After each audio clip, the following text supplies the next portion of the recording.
On a winter morning in 1987, a father walked into a farmhouse and found silence where there should have been voices. Welcome to True Crime Headquarters. Tonight, we explore some unsettling stories where appearances concealed something far darker. Take a moment to settle in. Breathe slowly.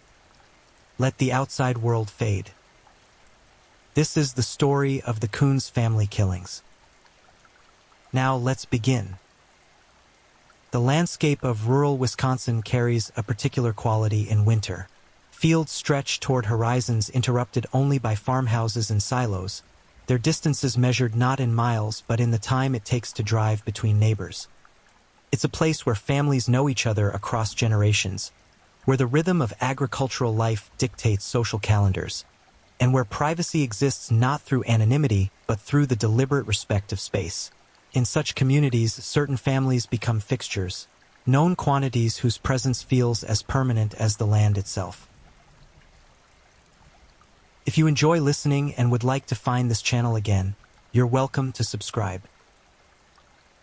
The Coons family had lived in Dane County for generations.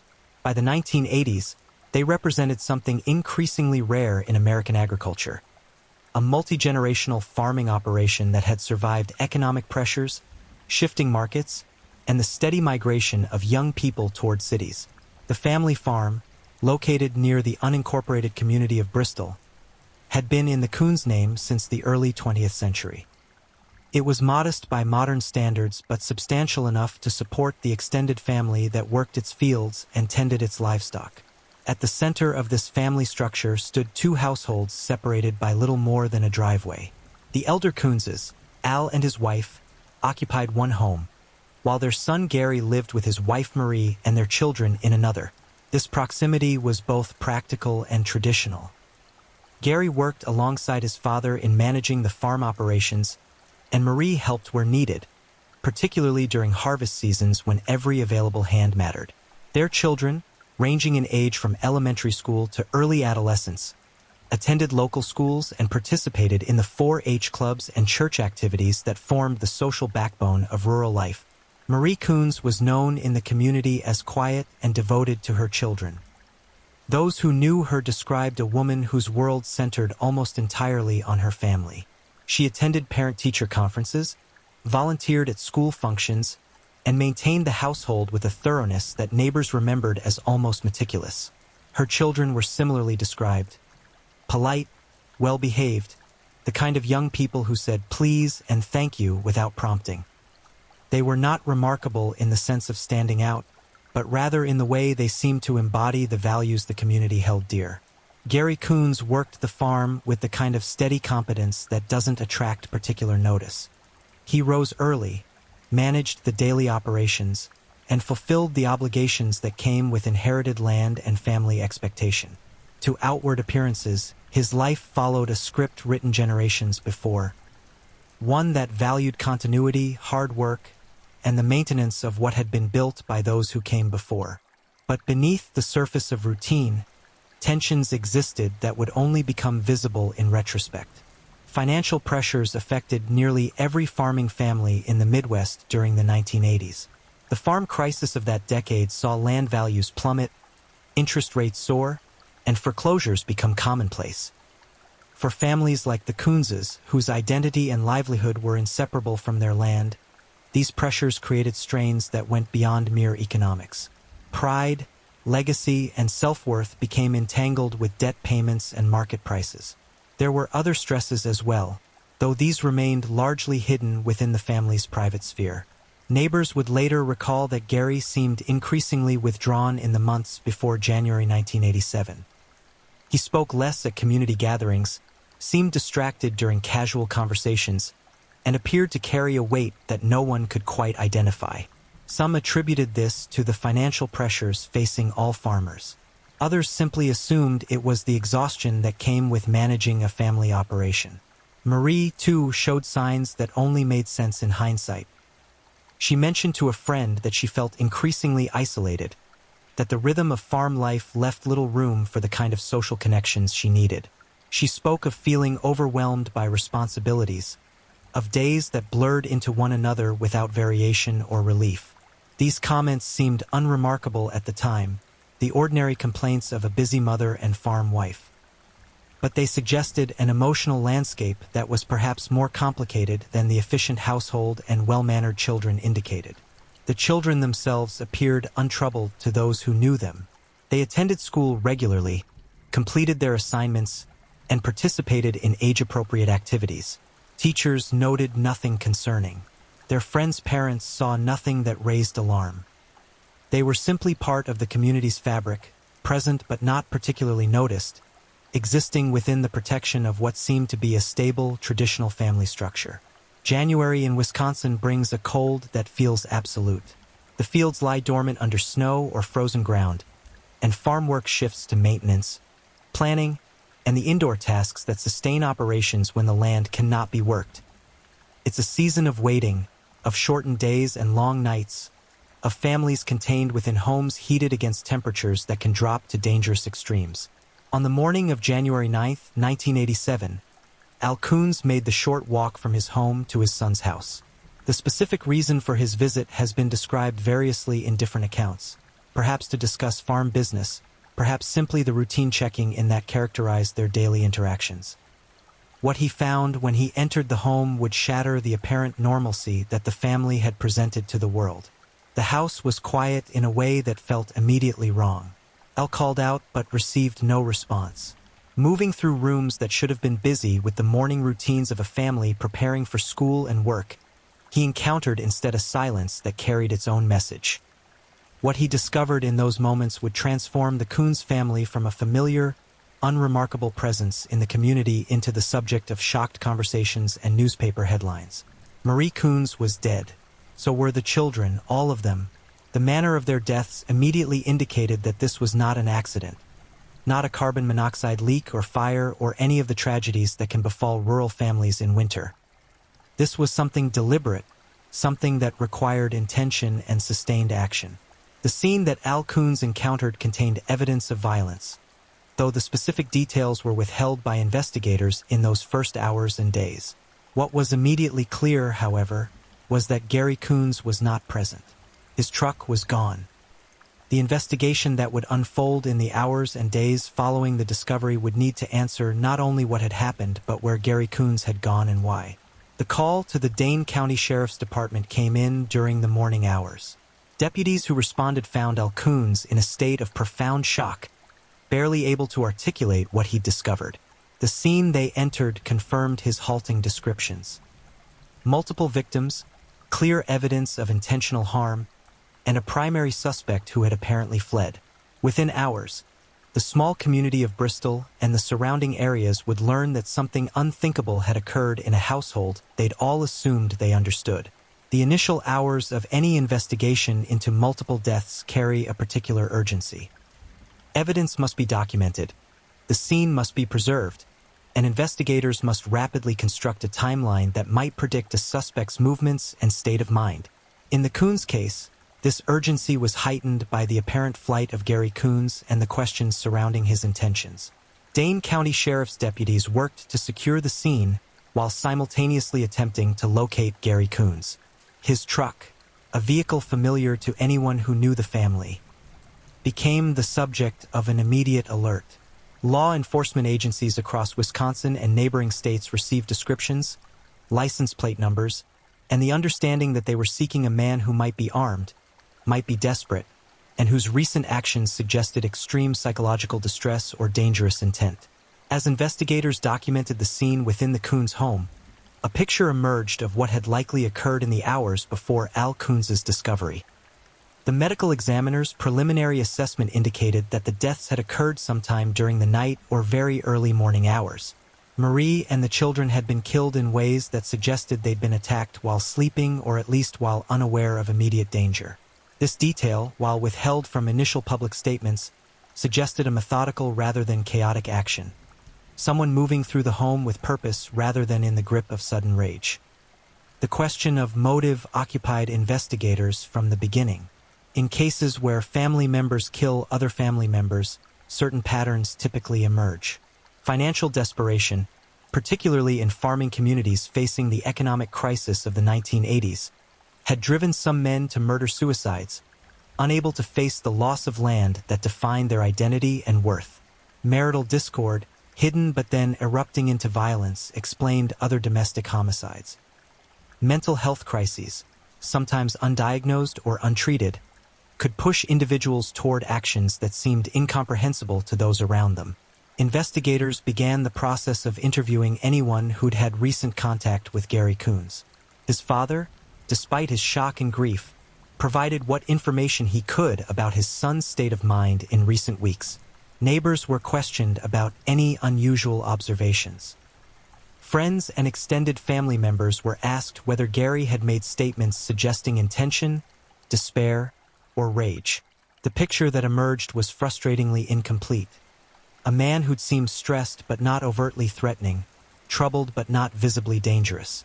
Financial records were examined for evidence of immediate crisis. While the farm faced the same pressures affecting agriculture broadly, there was no indication of imminent foreclosure or catastrophic debt. The family had been managing, scraping by as many were, but not facing the kind of immediate collapse that might trigger desperate action. This absence of clear financial motive complicated the investigation's attempt to understand why. Meanwhile, the search for Gary Coons expanded beyond Wisconsin's borders. His truck had not been spotted on highways or in parking lots where law enforcement had concentrated initial efforts. This suggested either that he'd abandoned the vehicle quickly and found alternative transportation, or that he'd driven to a location beyond the immediate search radius. The possibility that he might have harmed himself, completing a murder-suicide by taking his own life in some remote location, was discussed among investigators. Such outcomes were not uncommon in family annihilation cases. The community of Bristol and surrounding Dane County reacted with the particular horror that comes when violence erupts within what had seemed familiar and safe. School counselors were made available for children who'd known the Coons children. Church services became spaces for collective grief and confusion. Neighbors locked doors they'd previously left open, a symbolic acknowledgement that their understanding of their community had been fundamentally shaken. Media coverage of the killings began cautiously, with initial reports providing few details beyond the basic facts. A family dead, a husband and father missing, a community in shock. As hours passed without Gary Coons being located, speculation increased. Some news outlets began framing the story within the broader context of the farm crisis, suggesting economic desperation as explanation. Others focused on the mystery of his whereabouts, the growing search efforts, and the questions about what might have precipitated such extreme violence. On January 10th, roughly 24 hours after Al Coons's grim discovery, the search for Gary Coons ended. His body was found in a wooded area approximately 30 miles from the family farm. He had died from a self-inflicted gunshot wound, apparently having driven to this remote location after leaving his home.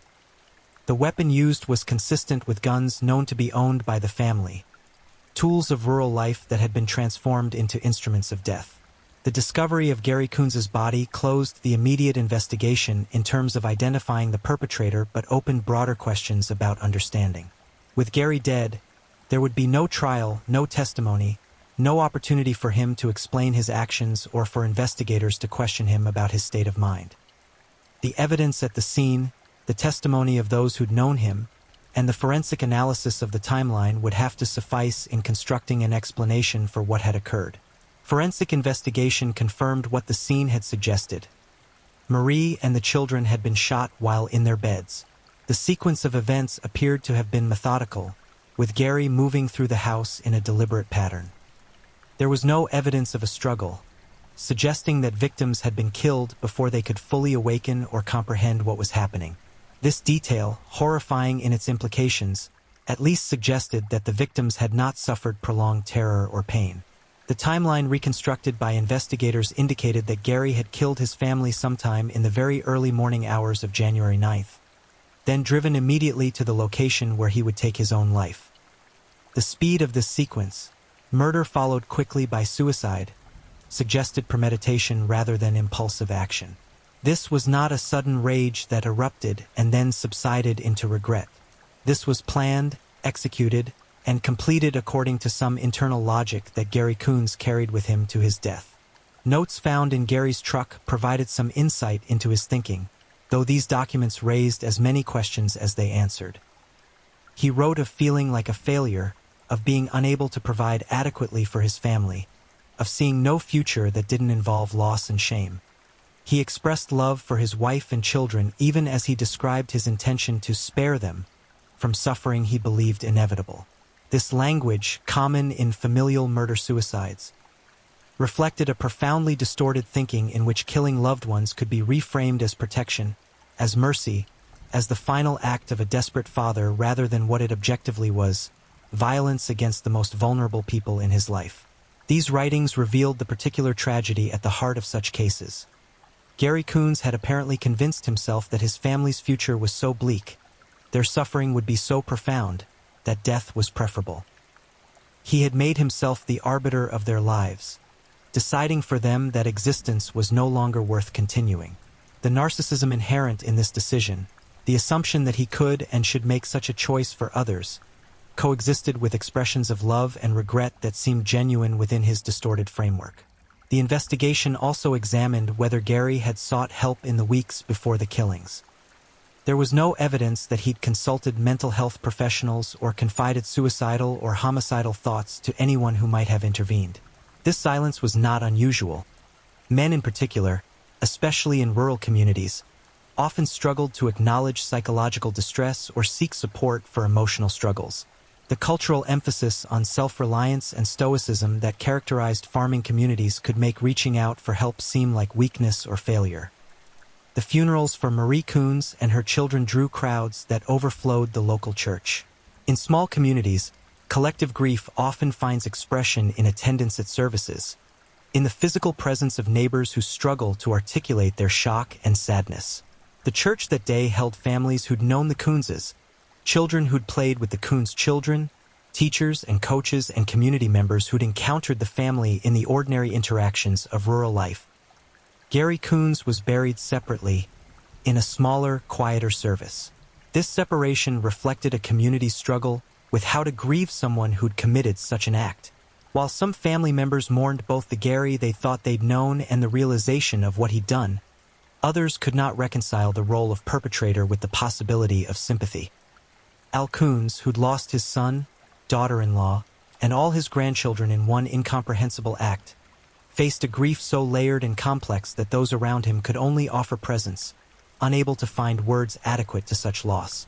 In the weeks following the murders, as the immediate shock began to settle into ongoing trauma, the community engaged in the painful process of trying to understand. Public discussions often centered on the farm crisis as explanation, a narrative that allowed people to locate the tragedy within an external cause rather than confronting the more unsettling possibility that such violence could emerge from places less easily identified or addressed. Mental health professionals who spoke publicly about the case emphasized the warning signs that, in retrospect, might have indicated Gary's deteriorating mental state. Social withdrawal, expressions of hopelessness, comments suggesting distorted thinking about protecting family from suffering. These markers, clear in hindsight, had been missed or misinterpreted in real time. This recognition led to some community conversations about the need for better mental health resources in rural areas, about the importance of checking on neighbors and family members, about creating space for men to acknowledge struggle without shame. But these conversations also revealed the limitations of prevention in cases where individuals successfully hide their intentions or where their deterioration happens rapidly and internally. Not every tragedy can be prevented, not every warning sign is visible, and not every person in crisis will accept help even when offered. This uncomfortable truth complicated the community's desire to find lessons that might prevent future tragedies. The Dane County Sheriff's Department released a final report on the investigation several months after the killings. The report confirmed the timeline, detailed the forensic evidence, and included portions of Gary Coons's writings that explained his stated motivations. The report was factual and thorough, but necessarily limited. It could describe what happened but could not fully answer why in any ultimate sense. The report noted contributing factors including financial stress, possible depression, and Gary's apparent belief that his family faced unbearable future suffering.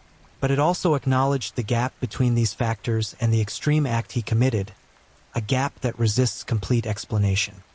For the surviving family members, particularly Al Coons, the aftermath involved navigating grief complicated by guilt, anger, confusion, and the social difficulty of mourning both victims and perpetrator. Al had lost his entire immediate family in one night. The farm that had been intended to pass to future generations now had no inheritors. The life he'd built, the assumptions he'd held about family and continuity, had been destroyed by his own son's actions. Friends of Marie Coons who'd known her outside the immediate community context recalled a woman who'd occasionally expressed frustration with the isolation of farm life, but who'd seemed devoted to her children and committed to making their lives good despite limited resources. They mourned not only her death but the loss of the future she'd been building for her children, the graduations and marriages and grandchildren she'd anticipated. The children themselves, whose lives ended before they'd had opportunity to become whoever they might have been, represented a particularly acute loss.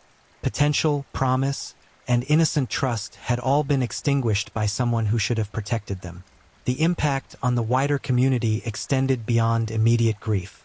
Children who'd been friends with the Coons children struggled with fears about their own safety, about whether their own parents might somehow transform into threats. Parents faced the difficult task of explaining the unexplainable, of providing reassurance while acknowledging that sometimes terrible things happen without warning or clear reason. Teachers noted behavioral changes in students who'd known the family, increased anxiety, difficulty concentrating, expressions of generalized fear. Some community members found themselves questioning assumptions they'd held about their neighbors, about the relationship between outward appearance and inner reality.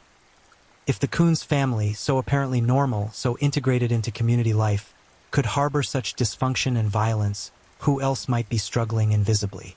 This heightened wariness, while perhaps increasing vigilance, also introduced an element of distrust and anxiety that changed the social fabric of the community in subtle but lasting ways.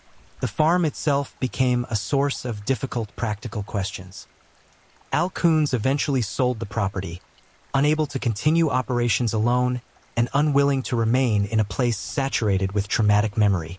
The family home where the murders occurred was eventually demolished, a decision that reflected both practical concerns about its marketability and a symbolic desire to erase the physical site of such horror. The land returned to agricultural use under new ownership, but locals continued to identify it as the Coons Place, the location of the tragedy that had shaken their community.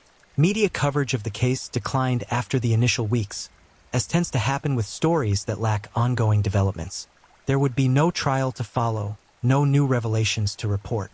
The case became part of the historical record of family annihilations in America, a category of crime that occurs with disturbing regularity but often receives limited sustained attention. Researchers studying family violence occasionally reference the Coons case in examinations of patterns and precipitating factors, but for the most part, public attention moved on to other tragedies, other news cycles. For those directly affected, however, the trauma did not follow such a neat timeline. Anniversaries brought renewed grief.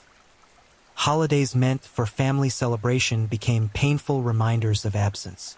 The survivors, extended family members, close friends, community members who'd known the family well, carried the impact of that January morning for the rest of their lives, even as they learned to function around the wound it left. More than 3 decades have passed since the morning Al Coons discovered his family dead. The immediacy of community shock has faded, replaced by the longer perspective that time provides.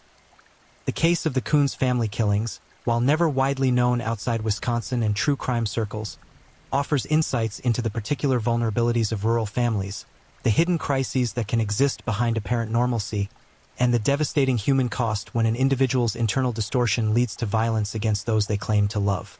Family annihilation cases, where a family member, almost always a husband and father, kills spouse and children before often taking his own life, represent a distinct category within homicide statistics. Research into these cases has identified common patterns.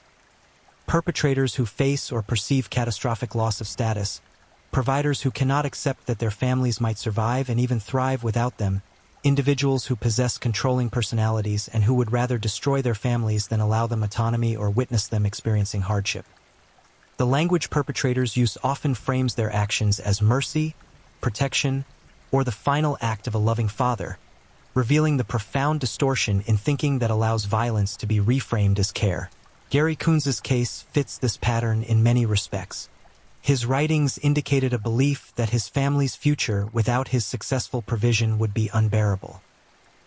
He apparently could not conceive of a scenario in which Marie and the children might adapt, survive, and find meaning in life even if the farm was lost or financial circumstances deteriorated. This failure of imagination, or this refusal to allow his family their own agency in facing difficulty, was fundamentally an act of control disguised as love. The farm crisis of the 1980s created the context for several similar tragedies across the rural Midwest. Men whose identities were deeply tied to their role as providers, as successful farmers, as maintainers of family land, faced both economic catastrophe and a kind of existential crisis when markets collapsed and foreclosures loomed. Some responded by seeking help, by finding ways to adapt, by allowing their families to support them through loss. Others, like Gary Coons, apparently could not tolerate the perceived humiliation and chose to eliminate everyone who might witness their failure. But economic stress alone does not adequately explain family annihilation. Many families faced equivalent or worse financial circumstances without anyone resorting to violence. The Coons family's finances, while strained, were not demonstrably worse than those of neighboring farms that survived the crisis. This suggests that Gary's actions stemmed from psychological factors that existed somewhat independently of external circumstances. That the farm stress may have been a trigger but not the underlying cause. Mental health professionals have noted that perpetrators of family annihilation often exhibit narcissistic traits, an inability to tolerate perceived failure, and a fundamental lack of empathy that allows them to prioritize their own emotional state over the lives and autonomy of family members. These traits can exist behind a facade of normal family life, appearing only in private interactions or emerging fully only in crisis. Whether Gary Coons exhibited these traits throughout his life or whether they emerged specifically under stress remains unclear from the available evidence. The question of whether the tragedy could have been prevented remains difficult to answer with certainty.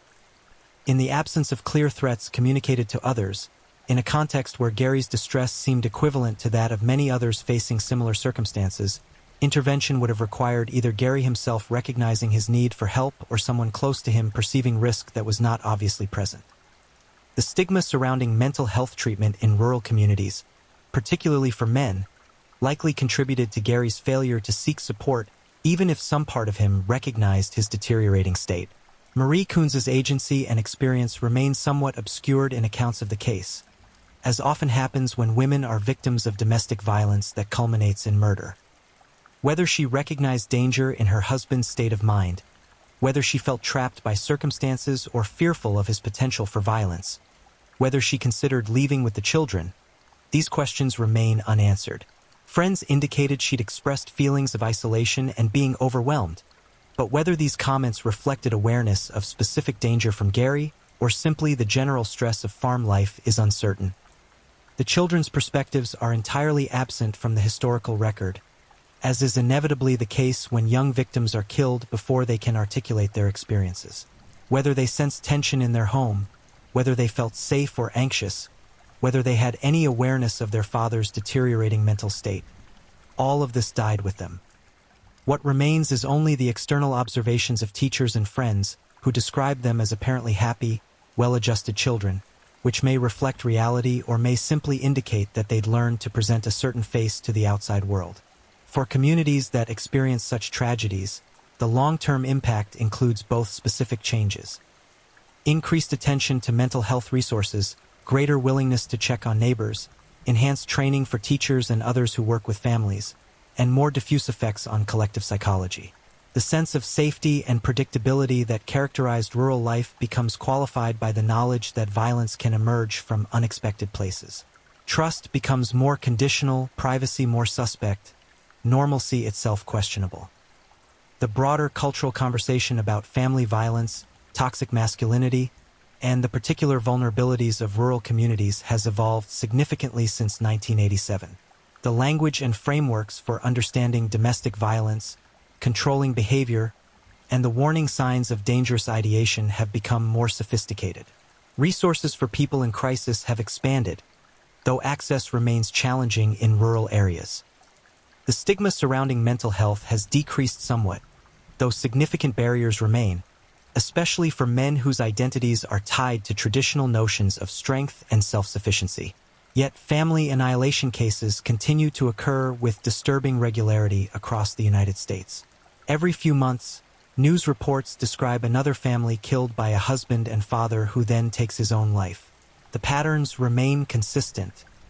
Financial stress or relationship breakdown, a perpetrator who views his family as extensions of himself rather than autonomous individuals, a final act framed as mercy or protection.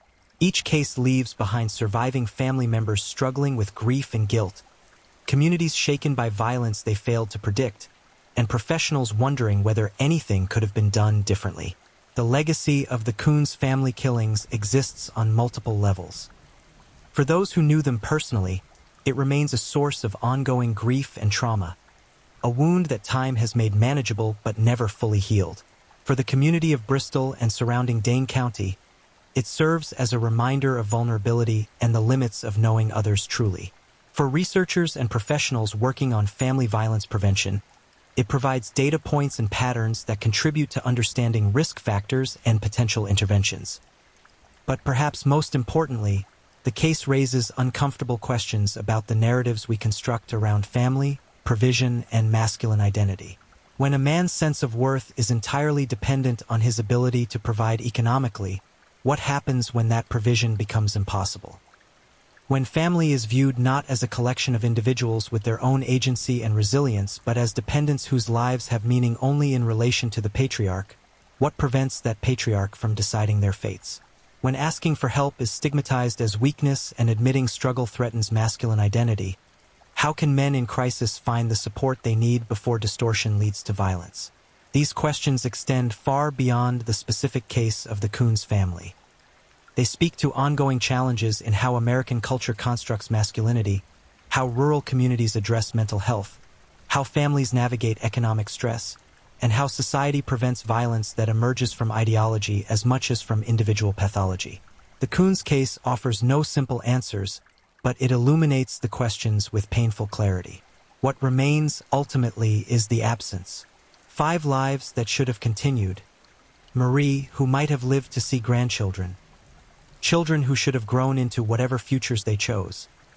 Even Gary himself, who under different circumstances might have found help, adapted to change, and continued to live alongside his family rather than destroying them. The farm that should have passed to another generation sits under different ownership now, its history partially erased, partially remembered by those old enough to recall when it was the Coons place, when it was the site of ordinary life before becoming the location of extraordinary loss. On winter mornings in rural Wisconsin, fathers still walk across driveways to check on family members. Neighbors still maintain the delicate balance of care and privacy. Communities still function on the assumption that they know the people around them. These assumptions are mostly accurate most of the time. But the case of the Coons family serves as a quiet reminder that normalcy can conceal crisis, that privacy can hide danger, and that the work of truly seeing each other, of creating space for struggle to be acknowledged and help to be sought, remains urgent and unfinished. If you're new here, welcome to the channel, where we dive into true crime stories with calmness and respect. A special shout out to my amazing subscribers who've been with me from the start. Thank you for your incredible support. If you're still with me, drop a comment. Let me know where you're tuning in from and what time it is in your part of the world. Or just say hello so I know you're still here. And if you haven't already, make sure to like this video and hit subscribe so you won't miss any of our upcoming true crime stories perfect for winding down. Now, let's move on to our second story. Story 2. The man who walked into the jungle and never came back. Deep in the rainforests of Borneo, there are trails that lead nowhere. Paths that simply end at the edge of rivers or dissolve into undergrowth. as if the person who made them changed their mind halfway through. In May of 2000, one such trail was found by a search party near the Baram River. It showed signs of recent use. A broken branch here, a displaced stone there, but no footprints leading out. The man they were looking for had walked into that forest dozens of times before. He knew it better than almost any outsider ever had. He spoke the language of its people. He had lived among them for years, slept in their longhouses, learned their songs. But this time he had gone in alone, and this time he did not come back. His name was Bruno Manser, and his disappearance would become one of the most perplexing missing person cases in modern environmental history.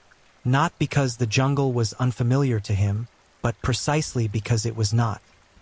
This is the story of a man who left everything behind to protect a world that was vanishing, and who may have paid the ultimate price for refusing to look away. Bruno Manser was born in Basel, Switzerland, in August 1954, into a world of precision and order. His father was a watchmaker, his mother a homemaker, and the family lived comfortably in one of Europe's most prosperous cities.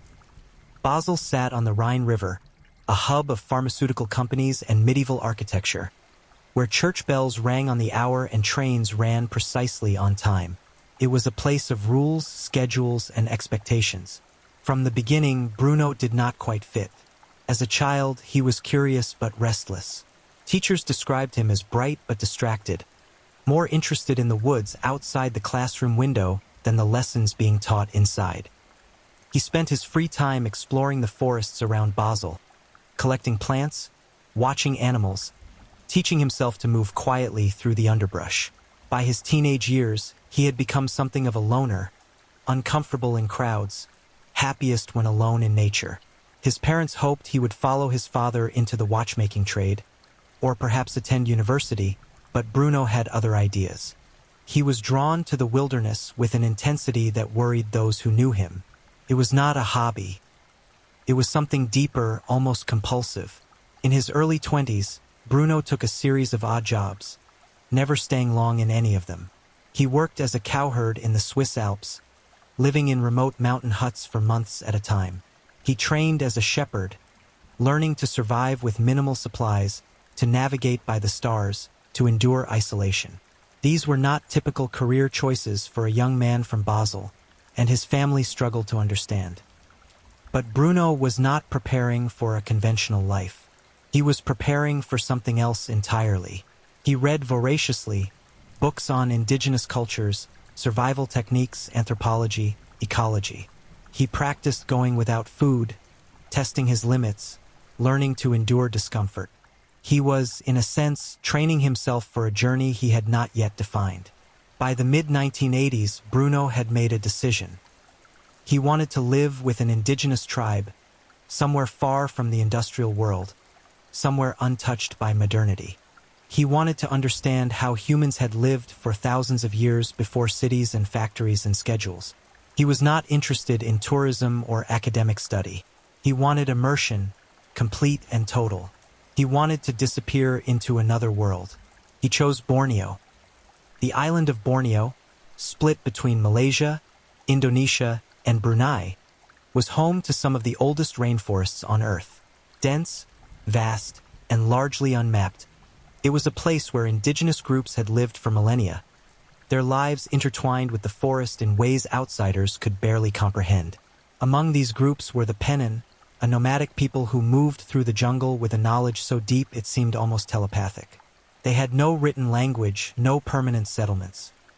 They navigated by memory, by the position of the sun filtered through the canopy, by the calls of birds and the smell of certain flowers. They hunted with blowpipes, gathered sago palms, and left almost no trace of their presence. In 1984, Bruno Manser entered the Malaysian state of Sarawak, on the northern part of Borneo, without a visa or official permission. He simply walked into the jungle and kept walking until he found the Penan. What happened next would define the rest of his life. The Penan were suspicious at first. Outsiders had rarely brought them anything good. But Bruno was different. He did not arrive with cameras or questions or promises. He arrived with humility. He asked to learn. He lived as they lived, sleeping on bamboo platforms, eating what they ate, wearing only a loincloth. He learned their language, Penin, which had no word for goodbye or thank you, because such concepts were embedded in action rather than speech. He learned to hunt, to track, to read the forest the way they did. He became, in many ways, one of them. They gave him a name, Lakii Penin, which meant Penin Man. For 6 years, Bruno lived deep in the rainforest, moving from camp to camp with the Penin, rarely seeing another outsider. He drew intricate maps of their territory, kept detailed journals, sketched plants and animals. He was happy in a way he had never been in Switzerland. But during those 6 years, something else was happening. Something the Penin had feared for a long time. The loggers were coming. By the late 1980s, the Malaysian government had issued vast logging concessions across Sarawak. Foreign timber companies, many from Japan and South Korea, moved into the rainforest with heavy machinery, cutting down trees at an astonishing rate. Ancient hardwoods, some over 1,000 years old, were felled in minutes. Roads were bulldozed through the jungle. Rivers turned brown with silt. The noise was constant, the destruction overwhelming. For the Penin, it was the end of the world. Their hunting grounds vanished. The animals fled. The sago palms they depended on were crushed under machinery. They had no legal rights to the land they had lived on for generations. The logging was legal. Their way of life was not. Bruno watched this happen, and he could not stay silent. He began documenting the destruction, taking photographs, writing reports, smuggling information out of the jungle to environmental groups in Europe.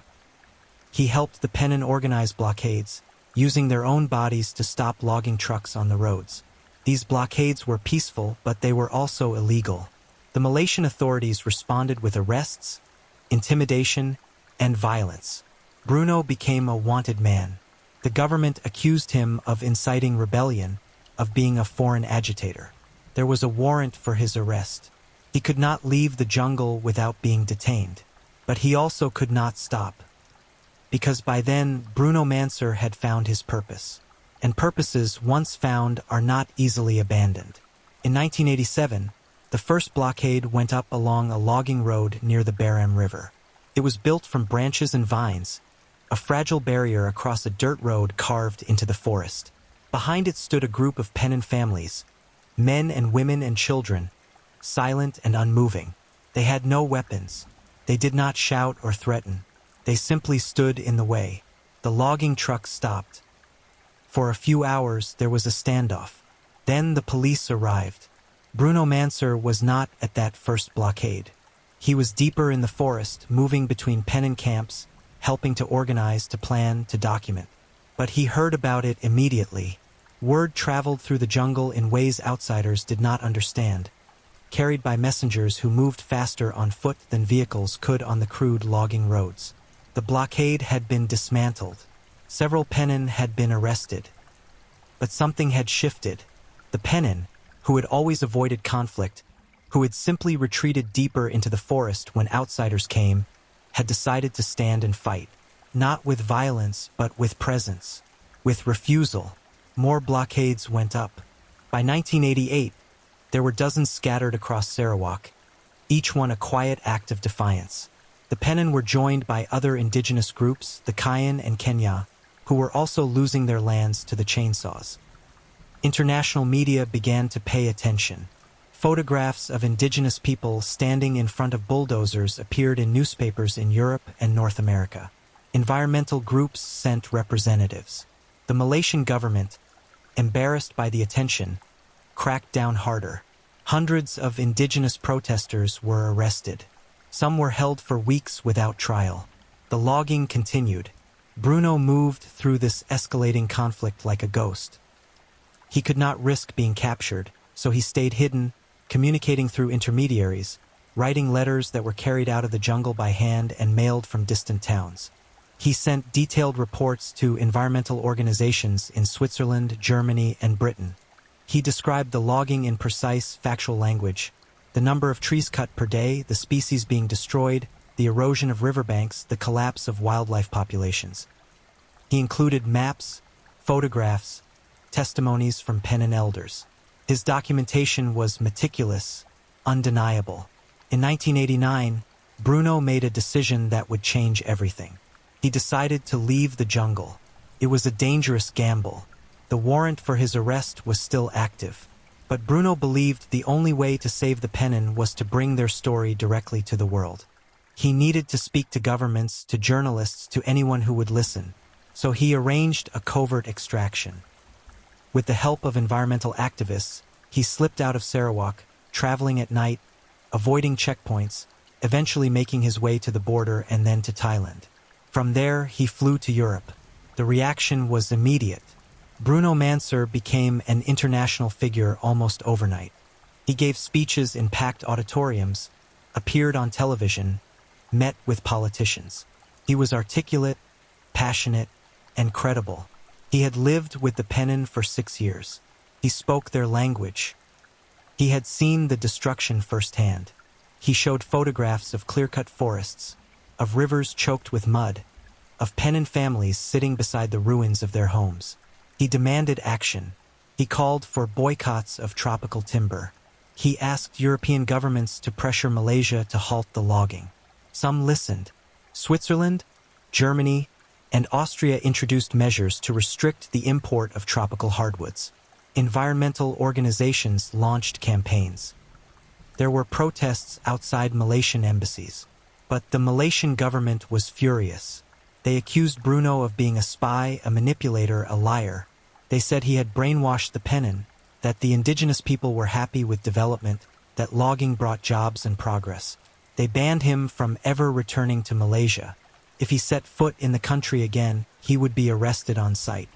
Bruno did not care about the ban. By 1990, he was already planning his return. For the next several years, Bruno lived a double life. He spent months at a time in Europe, fundraising, lobbying, organizing. Then he would vanish, slipping back into Sarawak illegally, traveling in disguise, using false documents, moving through the jungle with the help of the Pennon. It was extraordinarily dangerous. He was one of the most wanted foreigners in Malaysia. Police and logging company security forces were actively searching for him. But Bruno was careful, and the jungle was vast, and the Pennon protected him. During these secret visits, he continued to document the destruction. The logging had not slowed. If anything, it had accelerated. By the mid-1990s, vast swaths of Sarawak's rainforest were gone, replaced by barren hillsides and eroded gullies. The Pennon were being forcibly resettled into government camps, concrete buildings on the edge of clear-cut zones, places with no hunting, no forest, no future. Some adapted. Many did not. Alcoholism, depression, and suicide rates climbed. The children grew up speaking Malay instead of Pennon, watching television, forgetting the names of the plants their grandparents had lived on. Bruno saw all of this, and it broke something in him. Friends and family who saw him during his brief visits to Europe said he was changing. He was thinner, more intense, less able to engage in normal conversation. He talked obsessively about the Pennon, about the forest, about the injustice. He seemed unable to rest. Some worried about his mental state, his safety, his future. But Bruno brushed off their concerns. He had a mission. He could not stop. In 1999, Bruno made one final trip to Europe. He gave a series of lectures, met with environmental groups, and visited his aging parents in Basel. Those who saw him said he seemed different, quieter, more resigned, perhaps, or more determined. It was hard to tell. He spoke about returning to Borneo one last time, about a new plan to pressure the Malaysian government, about hope that things could still change. In early 2000, he left Switzerland. He told friends he would be back in a few months. He flew to Southeast Asia, crossed into Sarawak illegally, and disappeared into the forest. It was not unusual. He had done it many times before, but this time something went wrong. The last confirmed sighting of Bruno Manser was in May 2000, near the settlement of Long Bangon, a small village on the upper Baram River.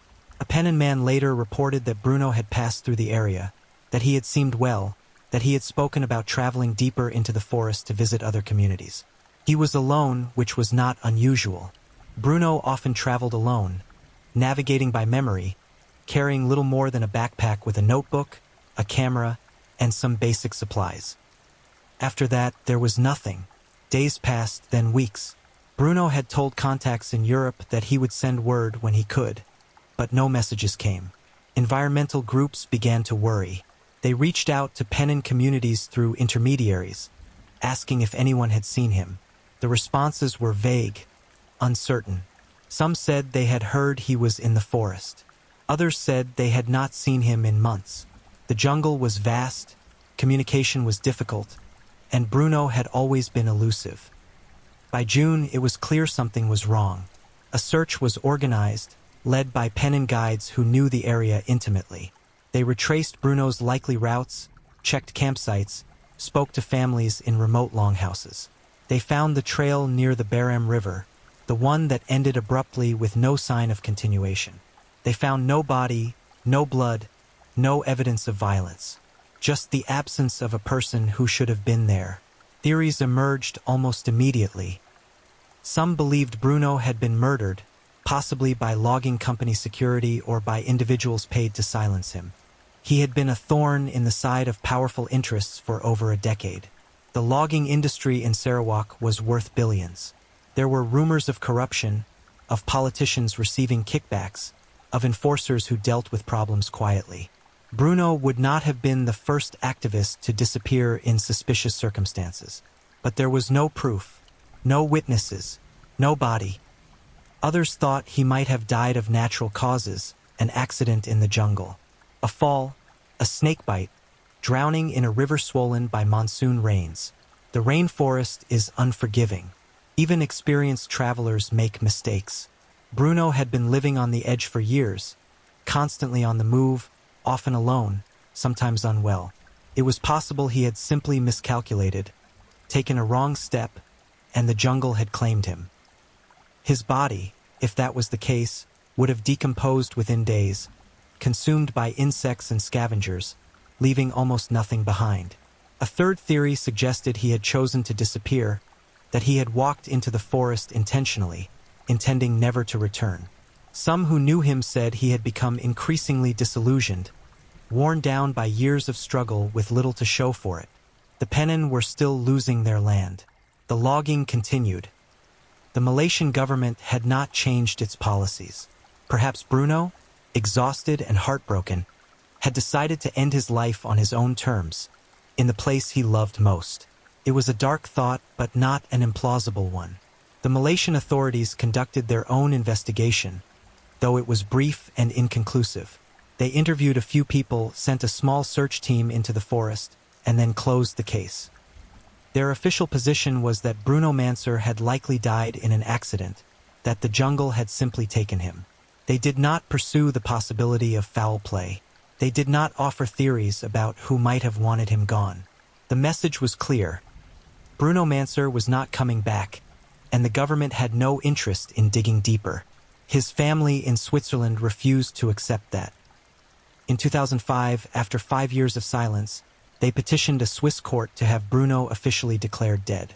It was a formality, a legal necessity for settling his affairs, but it felt like a betrayal. Declaring him dead meant admitting he was not coming back. It meant closing the door on hope. The court agreed. On March 10, 2005, Bruno Manser was legally declared deceased, with the presumed date of death set as May 25, 2000. But the mystery did not end there. In the years that followed, there were occasional reports, unconfirmed and fragmentary, of sightings. A Penin elder claimed to have seen a European man living alone deep in the forest, refusing contact, living like a hermit. A logger reported finding a shelter built in the traditional Penin style in an area where no Penin lived, with a journal inside written in German. Neither claim was verified. They could have been mistakes, fabrications, or wishful thinking. Or they could have been real. The truth is, no one knows what happened to Bruno Manser, and perhaps no one ever will. What is certain is that the forest he loved is still disappearing. By 2025, more than 70% of Sarawak's primary rainforest has been logged. The Penin, numbering fewer than 10,000, live mostly in resettlement camps or on the margins of clear-cut zones. A few small groups still practice a semi-nomadic lifestyle, but the old ways are fading. The blockades of the 1980s and 1990s are remembered, but they did not stop the chainsaws. The international attention Bruno helped generate created temporary pressure, but it was not enough. Bruno Manser gave everything to a fight he could not win. And in the end, the jungle, the place he loved most, may have been the thing that took him. In Basel, Switzerland, there is a small archive dedicated to Bruno Manser. It sits in a modest office building, maintained by a foundation that bears his name. Inside are his journals, his maps, his photographs, his letters. There are hundreds of pages of field notes, written in cramped handwriting, detailing the names of plants, the habits of animals, the stories the pennon told him. There are sketches of longhouses and blowpipes and forest trails. There are photographs of people who no longer live as they did when the pictures were taken. The archive is meticulously organized, a monument to a man who tried to bear witness. The Bruno Manser Foundation, established in 1991, continues his work. They lobby governments, support indigenous land rights, document illegal logging, and work with Pennon communities to preserve what remains of their culture.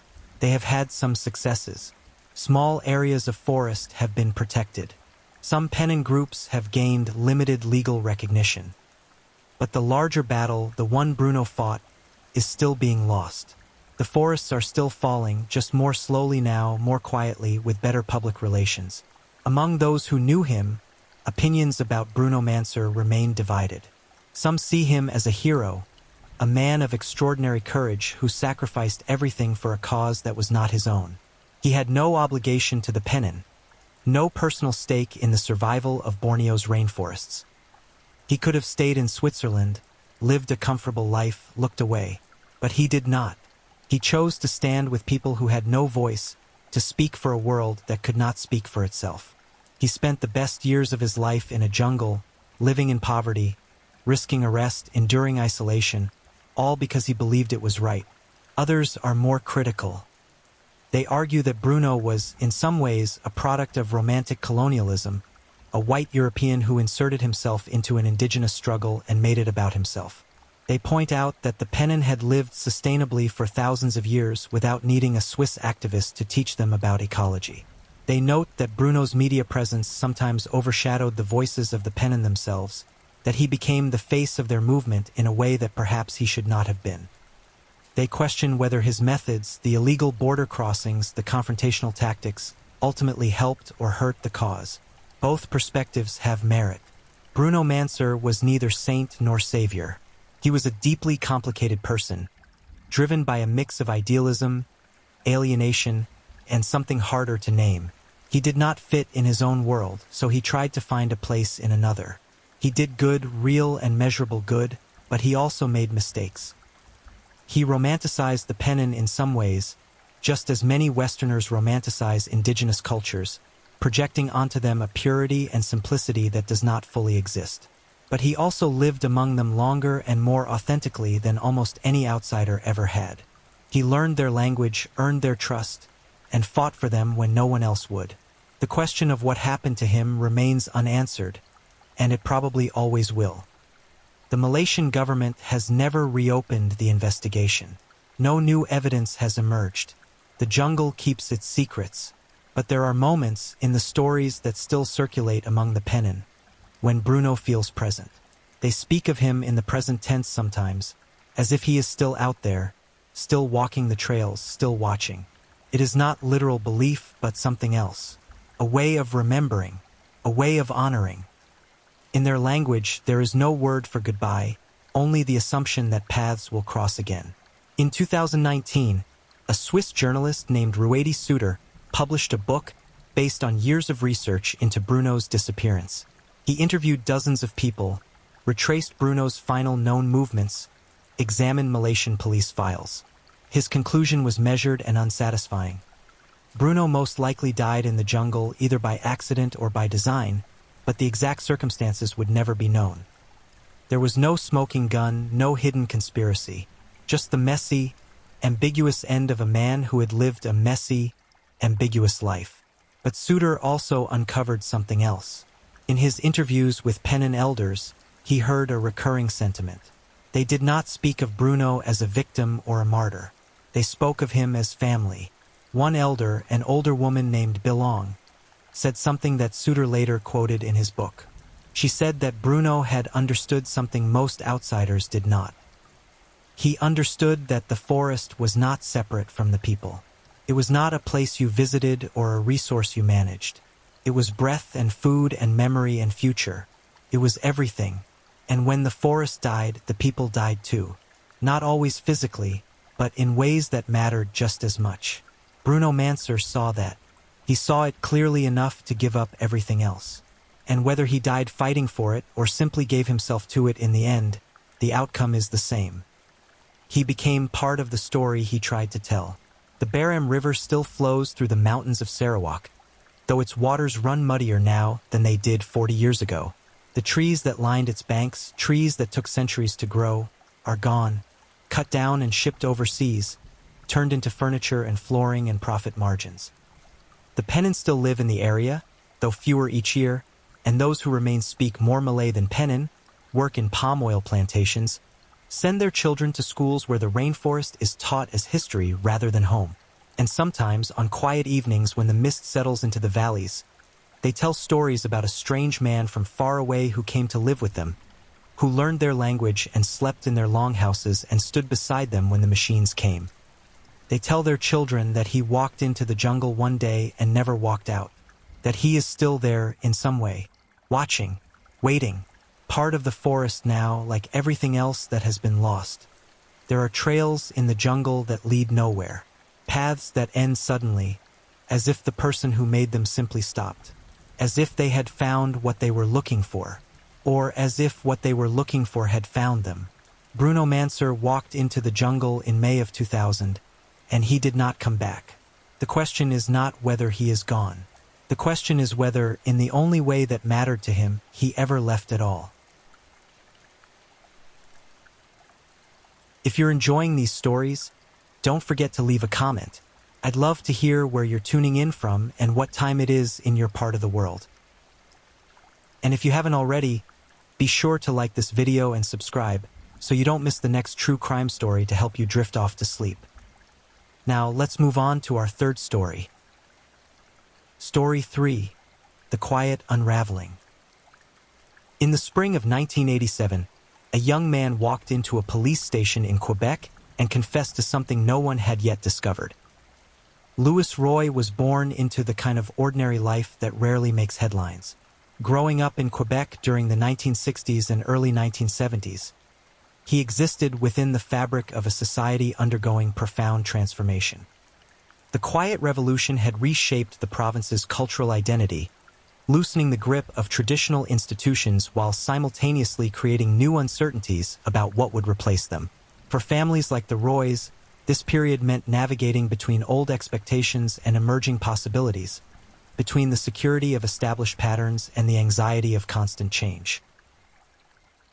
His childhood unfolded in neighborhoods where everyone knew their neighbors' routines, where children played in streets that felt safe, and where community ties ran deep enough to provide both comfort and constraint.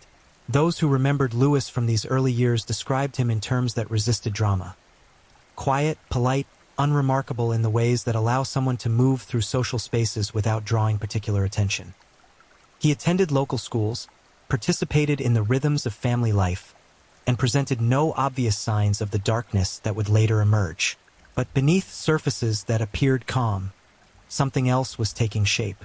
Human psychology rarely announces its fractures with clarity.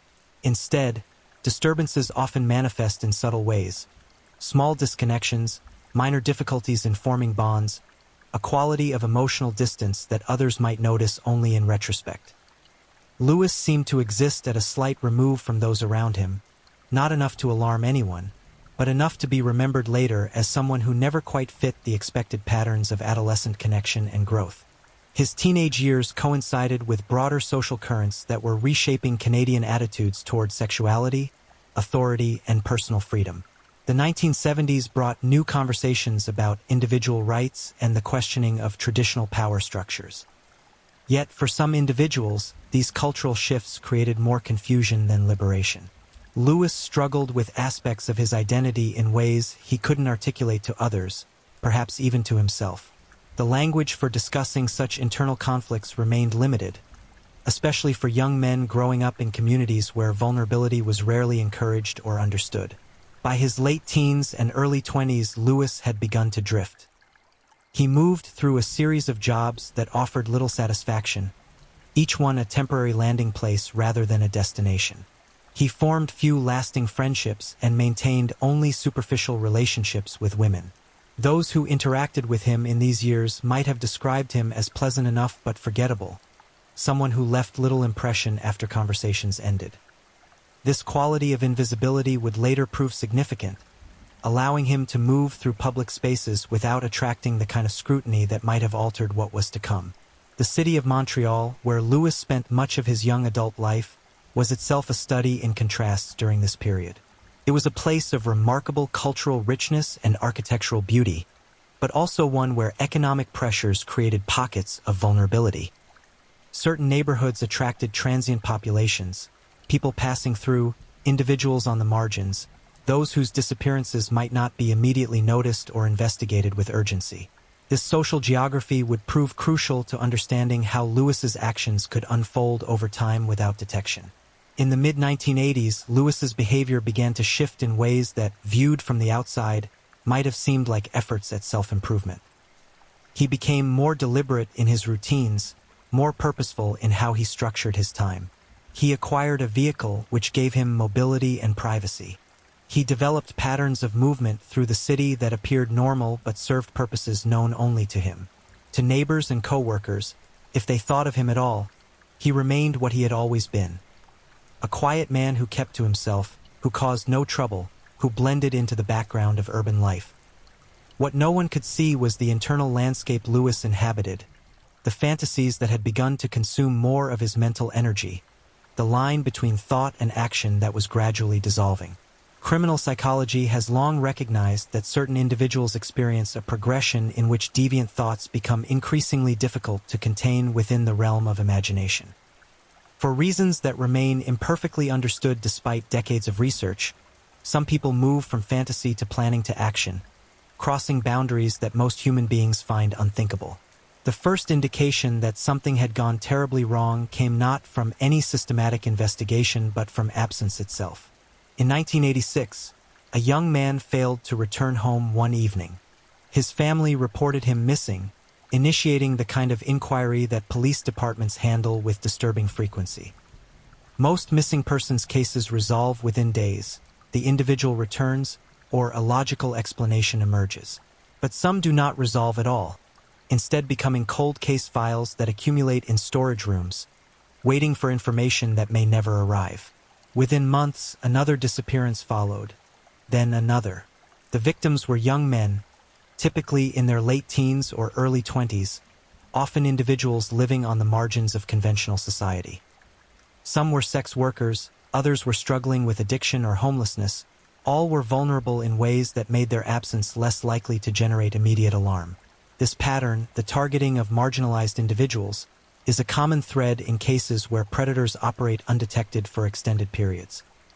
Those who exist outside stable social networks, whose movements are irregular, whose contacts with family or friends are sporadic, can vanish without triggering the kind of coordinated response that more visible disappearances command. Montreal police began to notice the pattern, though the connections remained tentative. Missing persons cases are notoriously difficult to investigate when bodies are not found, when witnesses are scarce, when the individuals involved led lives that took them to many different places for many different reasons. Detectives conducted interviews, followed leads that went nowhere, and worked within the constraints of limited resources and competing priorities. The investigation proceeded with the methodical patience that characterizes professional police work, but without breakthrough evidence, progress remained frustratingly slow. Lewis, meanwhile, continued his life with apparent normalcy. He went to work, paid his bills, interacted with people in ways that raised no suspicions. Whatever internal experiences drove his actions remained hidden behind a facade of ordinariness. This capacity for compartmentalization, The ability to maintain separate spheres of behavior without visible signs of psychological fracture is one of the most unsettling aspects of certain criminal personalities. It challenges our intuitive sense that evil should announce itself, that danger should be recognizable, that the people capable of terrible acts should somehow be distinguishable from everyone else. As 1986 turned into 1987, the disappearances continued. Each one followed a similar pattern. A young man was last seen in a particular part of the city, often late at night, often in circumstances that suggested vulnerability or need. Then nothing. No body, no evidence, no witnesses who could provide useful information. The cases accumulated, each one a tragedy for families left without answers, each one a puzzle for investigators who could sense connections but lacked proof. The city itself seemed unaware of what was happening within its boundaries. Life continued with its normal rhythms. People moved through streets and neighborhoods without fear of a threat they didn't know existed. This is perhaps one of the most disturbing aspects of such cases. How darkness can operate alongside ordinary life, how violence can occur while most people remain entirely oblivious to its presence. The gap between what was happening and what was known created a space in which Lewis could continue to act, believing himself safe from discovery, unaware that his time of invisibility was approaching its end. By early 1987, the Montreal Police Department's Homicide Division had designated a small task force to examine the cluster of missing persons cases more systematically. Detective work of this nature requires patience and attention to detail that rarely resembles the dramatic breakthroughs depicted in fictional accounts. Instead, investigators compile timelines, cross-reference information, interview dozens of people whose knowledge might be tangential but could prove crucial, and gradually build a comprehensive picture from fragments of data. The detectives working these cases began to identify commonalities beyond the obvious demographic similarities of the victims. Several of the young men had last been seen in the same general area of the city, a district known for nightlife but also for sex work and drug transactions. Witness statements, though often vague or contradictory, began to suggest that some of the missing individuals had been seen talking with or getting into vehicles shortly before their disappearances. Descriptions of these vehicles varied, but certain details recurred with enough frequency to suggest they might be significant. The investigation faced obstacles that are common in cases involving marginalized communities. Many potential witnesses were reluctant to speak with police, either because of their own legal vulnerabilities or because of a general distrust of law enforcement. The victims themselves had often lived lives that took them to multiple locations for reasons they didn't share with others, making it difficult to establish clear timelines or to determine which encounters might have been dangerous and which were simply part of their daily routines. Lewis, during this period, was experiencing his own internal progression. Those who study criminal behavior recognize that for certain individuals, the commission of violent acts can become compulsive, driven by psychological forces that grow stronger rather than weaker with each offense. What might have begun as isolated incidents can evolve into a pattern that the perpetrator feels increasingly unable or unwilling to resist. The intervals between actions may shorten, the methods may become more refined, the sense of risk may diminish as the person becomes more confident in their ability to avoid detection. The human mind possesses a remarkable capacity for rationalization, for constructing narratives that justify or minimize actions that would otherwise create unbearable psychological conflict. Experts in criminal psychology have documented how individuals engaged in predatory behavior often develop elaborate mental frameworks that allow them to continue their actions while maintaining some sense of themselves as normal or even justified. They may dehumanize their victims, viewing them not as complete human beings with families and futures, but as objects or symbols.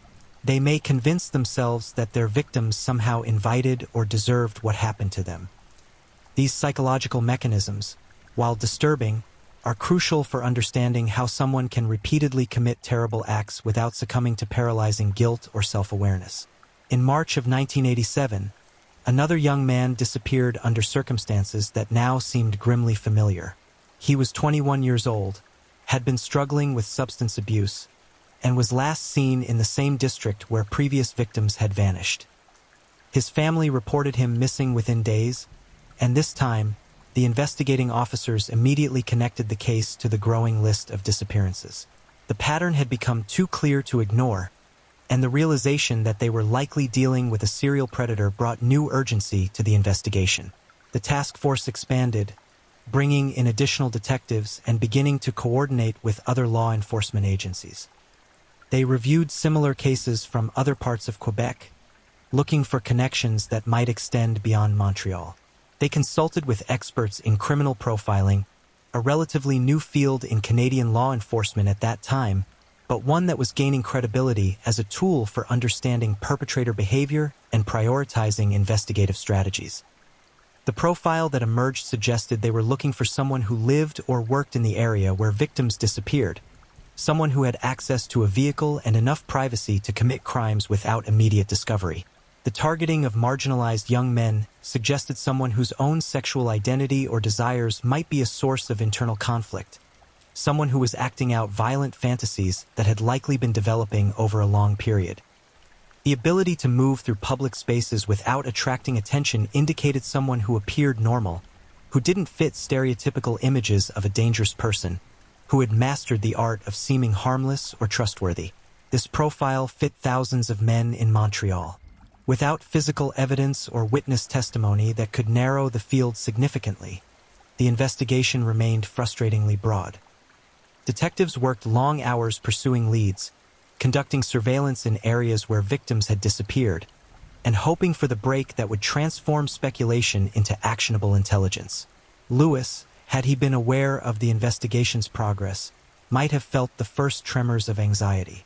But there's little evidence that he understood how close the authorities were getting, or perhaps more accurately, how inevitable discovery would eventually become. The history of serial crimes demonstrates repeatedly that perpetrators, despite their efforts at caution, inevitably leave traces. Memory fades, details are forgotten, small mistakes accumulate. More fundamentally, the weight of hidden actions creates psychological burdens that become increasingly difficult to bear in isolation. The spring of 1987 brought warmer weather and longer days to Quebec. The city's parks and public spaces filled with people enjoying the change of seasons, children playing, couples walking, life proceeding with its normal rhythms. Against this backdrop of ordinary existence, detectives continued their patient work, families continued to hope for news of their missing loved ones, and Louis Roy continued to move through his days carrying knowledge that no one else possessed. In late April, something shifted. The exact nature of this shift remains a subject of speculation, as Louis himself has provided only limited explanation for what happened next. Perhaps the psychological burden of his secrets had become unbearable. Perhaps some external event triggered a crisis of conscience or fear of imminent discovery. Perhaps the compulsion that had driven his actions began to transform into something else. Not guilt exactly, but a recognition that the path he was on could only end in one way, and that he possessed some agency in determining how that end would arrive. On April 28, 1987, Louis Roy walked into a police station in Montreal. He asked to speak with someone about the missing persons cases that had been in the news. The officer who initially spoke with him later recalled that Louis seemed calm, almost detached, as if he were reporting information about someone else's actions rather than his own. When asked what he knew about the disappearances, Louis's response was direct and devastating. He knew where the bodies were because he was the one responsible for their deaths. The confession that followed would confirm the worst fears of the investigating detectives and bring an agonizing closure to families who had been waiting for months for news. Louis Roy admitted to killing multiple young men over a period that stretched back to 1986. He provided details about the locations of bodies, about how he had encountered his victims, about the methods he had used. These details, when verified, matched the evidence investigators had been painstakingly compiling, confirming that this was not a false confession but a genuine admission of horrific crimes.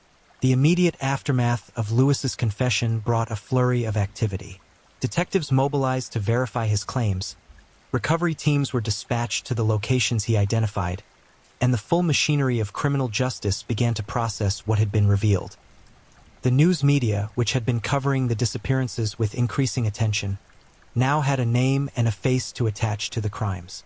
Louis Roy's photograph appeared in newspapers and on television broadcasts, transforming him instantly from an anonymous member of society into a figure of public horror and fascination. For the families of the victims, the confirmation that their loved ones were dead brought a terrible mixture of grief and relief. The uncertainty that had characterized the previous months resolved into awful clarity. They could now begin the painful process of mourning, of trying to find meaning in loss, of attempting to rebuild lives that had been suspended in agonizing limbo. Some expressed anger at how long it had taken for the pattern to be recognized, at whether earlier action might have prevented later deaths. These questions, agonizing and ultimately unanswerable, would continue to haunt them. The investigation now shifted from identification to documentation, from searching for a perpetrator to building a comprehensive case that could withstand legal scrutiny. Detectives interviewed Lewis extensively, documented every aspect of his confession, and worked to corroborate his statements with physical evidence.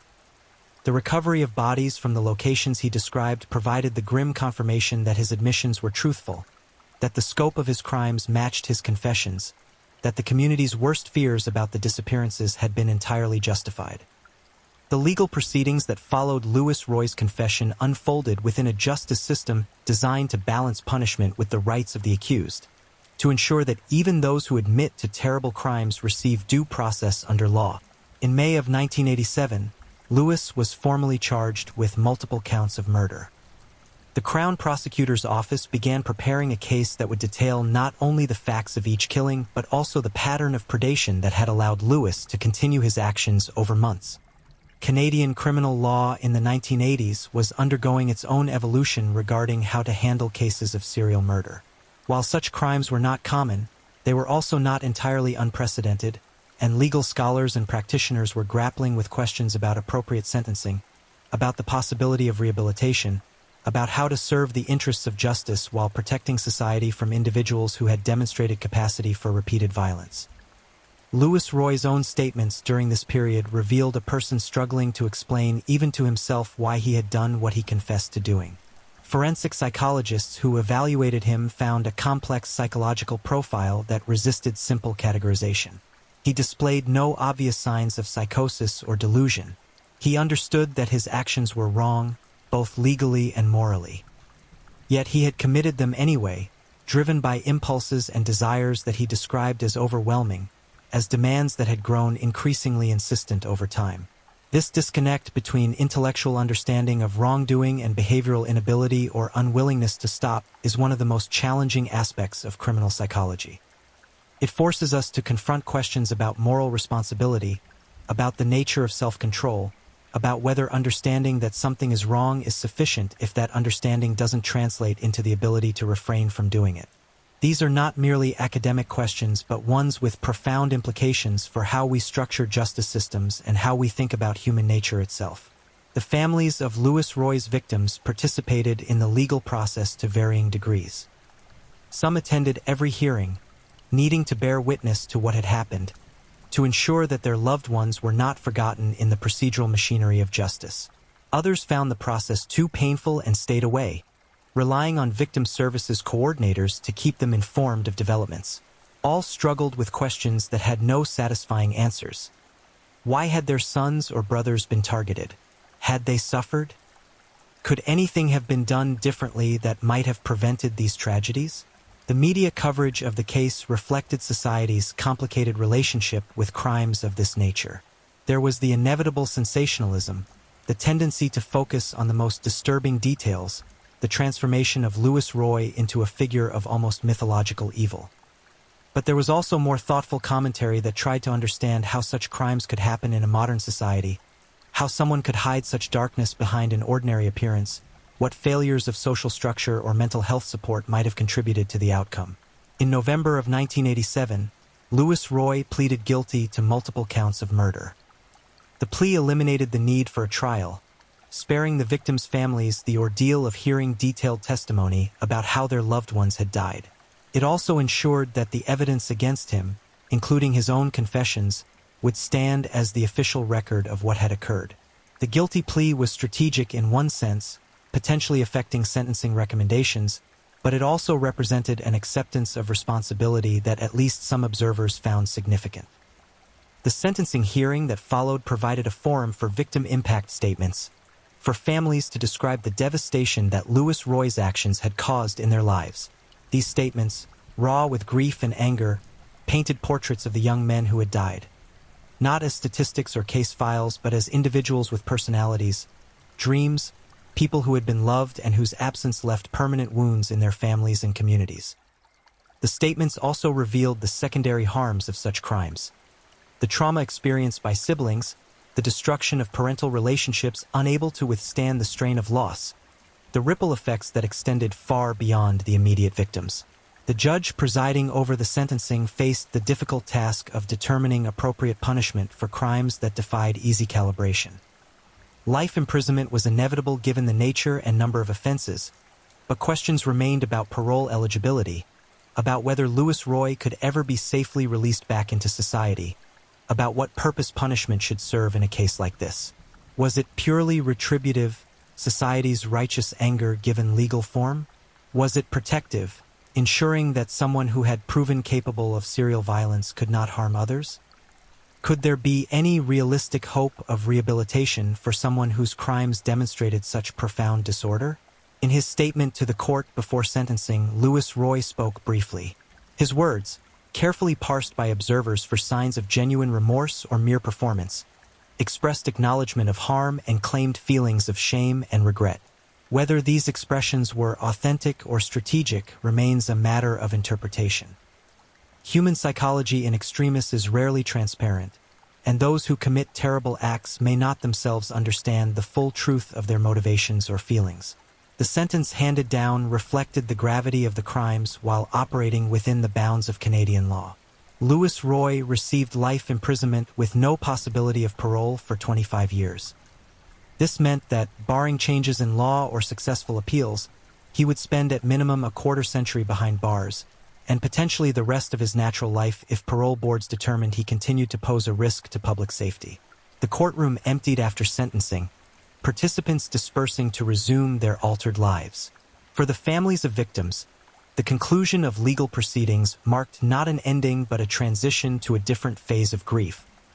One characterized not by the acute crisis of uncertainty but by the chronic ache of permanent loss. They would have to find ways to continue living with knowledge that could not be undone, with absences that would be felt at every holiday, every milestone, every quiet moment when memory overwhelmed present reality.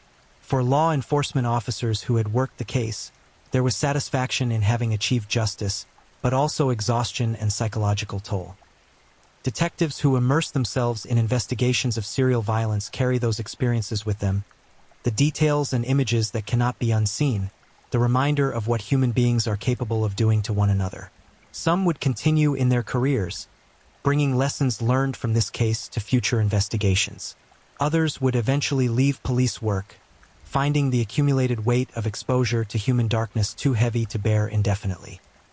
Louis Roy himself disappeared into the correctional system, becoming a number and a file, his name attached forever to crimes that would define him completely in public memory regardless of whatever else he might have been or might yet become. The prison system would be his world now, with its own hierarchies and dangers, its own routines and restrictions. He would be categorized, evaluated, monitored, his psychological state regularly assessed by professionals trying to determine whether time and treatment might reduce whatever risk he posed. The immediate story of Louis Roy ended with his imprisonment, but the implications and reverberations of his crimes extended far beyond the courtroom. In the months and years following his sentencing, Quebec society engaged in difficult conversations about how such crimes could occur, what warning signs might have been missed, whether institutional or social changes might prevent similar tragedies in the future. One of the most painful lines of inquiry focused on the victims themselves and the vulnerability that had made them targets. The fact that many of Louis Roy's victims were sex workers, individuals struggling with addiction, or people living on the margins of society revealed uncomfortable truths about whose safety receives priority, whose disappearance generates immediate alarm, and whose life is deemed worthy of protection. Advocates from marginalized communities pointed out that the pattern of disappearances had been evident for months before a coordinated investigation was launched, and argued that this delay reflected systemic biases about which lives matter most. These arguments were not merely rhetorical but touched on real gaps in how law enforcement and social services responded to vulnerable populations. Young men engaged in sex work or struggling with substance abuse existed in a complicated legal and social space where their victimization was often overlooked or treated as somehow less serious than violence against more innocent victims.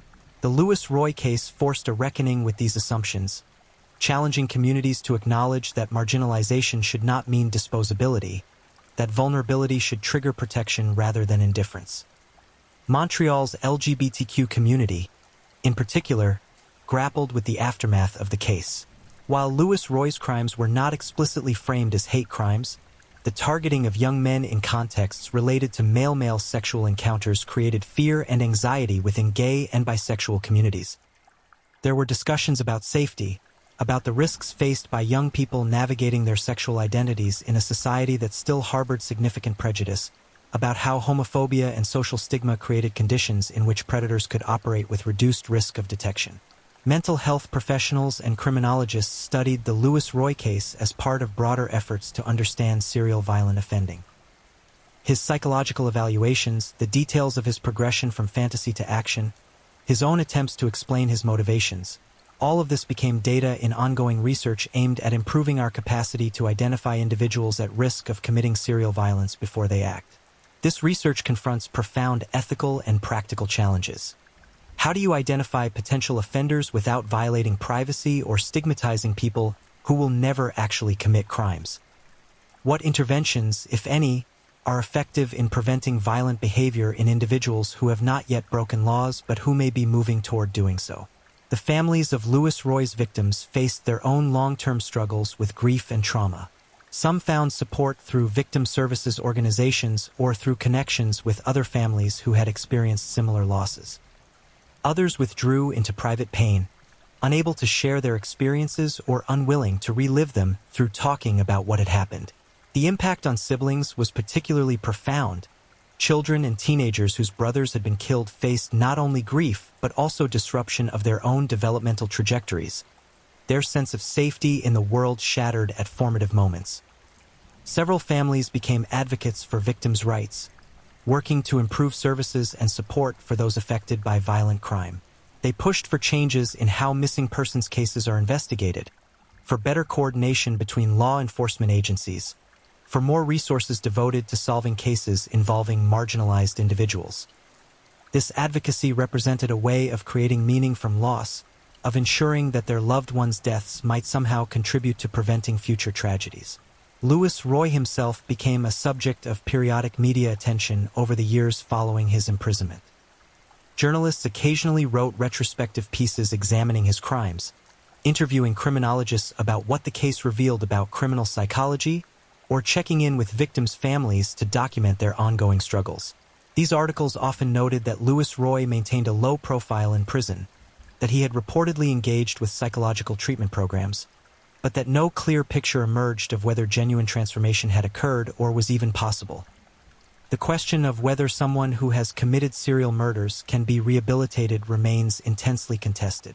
Some argue that certain crimes reflect such fundamental disturbances of personality and moral reasoning that meaningful change is unlikely, that the risk of reoffending can never be reduced to acceptable levels, that life imprisonment should mean exactly that. Others maintain that even in extreme cases, the capacity for human change should not be entirely discounted, that decades of incarceration and treatment might produce genuine transformation, that writing off any category of offenders as irredeemable reflects a failure of imagination about human potential. These debates took on practical significance as the date when Louis Roy would become eligible for parole approached in the 2010s. The prospect of his potential release generated anxiety and anger among victims' families and in the broader public. Media coverage revisited the details of his crimes, reminding new generations of readers and viewers about what had happened decades earlier. Victim advocates prepared to present statements at parole hearings, determined to ensure that the human cost of his actions remained central to any decision about his future. The parole hearings themselves, when they occurred, followed established procedures designed to balance multiple considerations: the nature of the original crimes, the offender's behavior during incarceration, psychological assessments of current risk, the views of victims and their families, and broader public safety concerns. Louis Roy's applications for parole were denied, the boards concluding that despite time served and whatever changes he might have undergone, the risk he posed remained too significant, the nature of his crimes too severe, the harm to victims' families too profound to justify release. These denials meant that Louis Roy would remain imprisoned, his parole eligibility periodically reviewed, but his actual freedom remaining theoretical rather than real.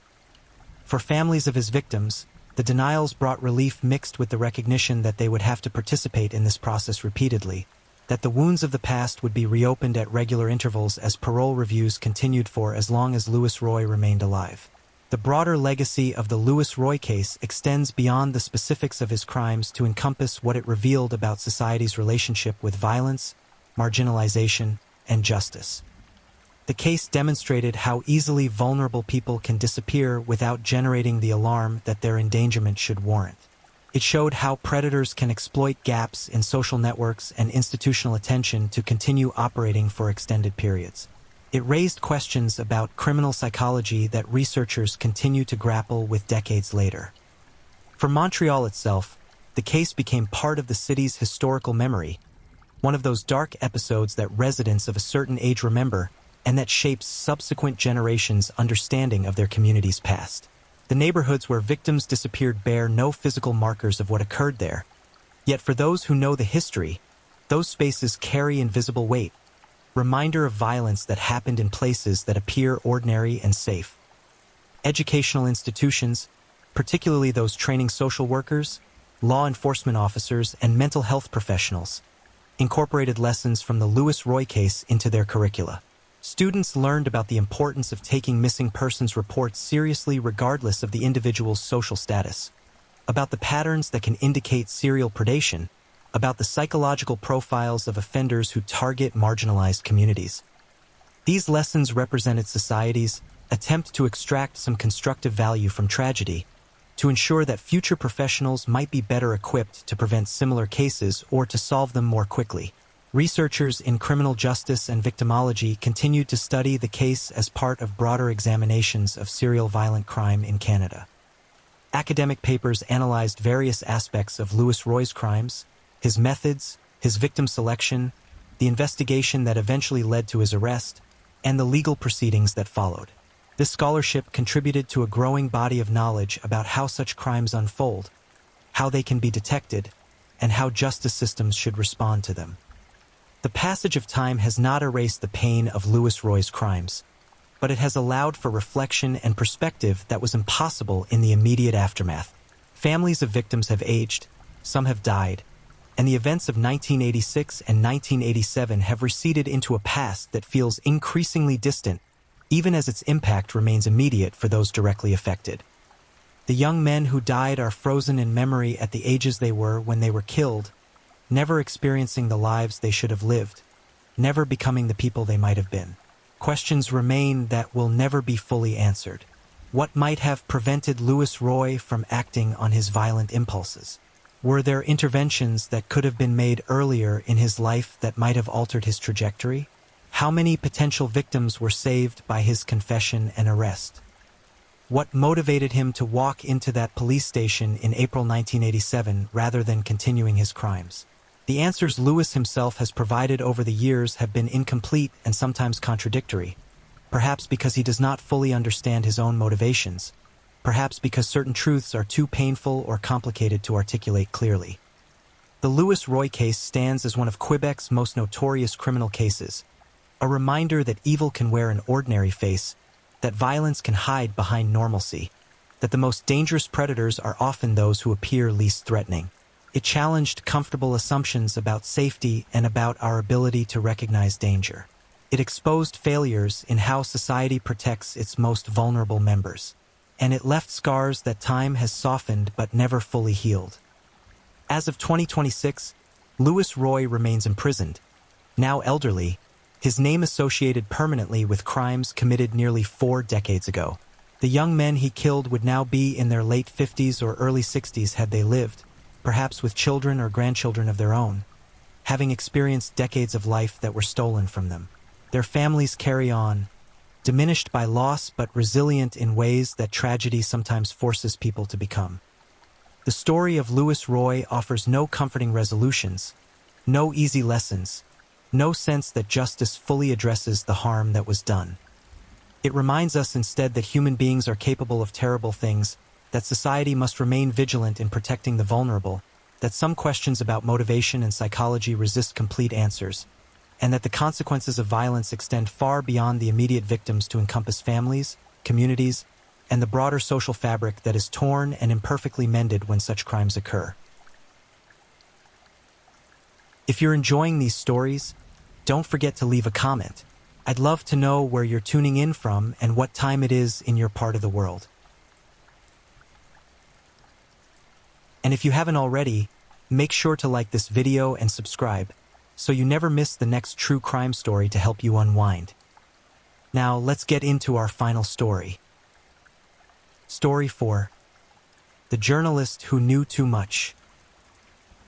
On the 7th of July, 2000, a cameraman left his apartment in Minsk to film what should have been an ordinary assignment.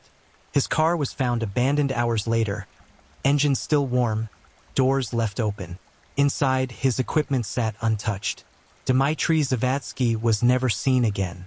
What he knew, and who wanted him silenced, would become one of Eastern Europe's most troubling mysteries. Close your eyes now and let yourself drift. Tonight, we're traveling back to a place caught between two worlds, a country trying to find itself after decades of Soviet rule, where journalists walked a dangerous line between truth and survival. This is a story about courage, about the cost of asking questions in a place where silence was safer than speech.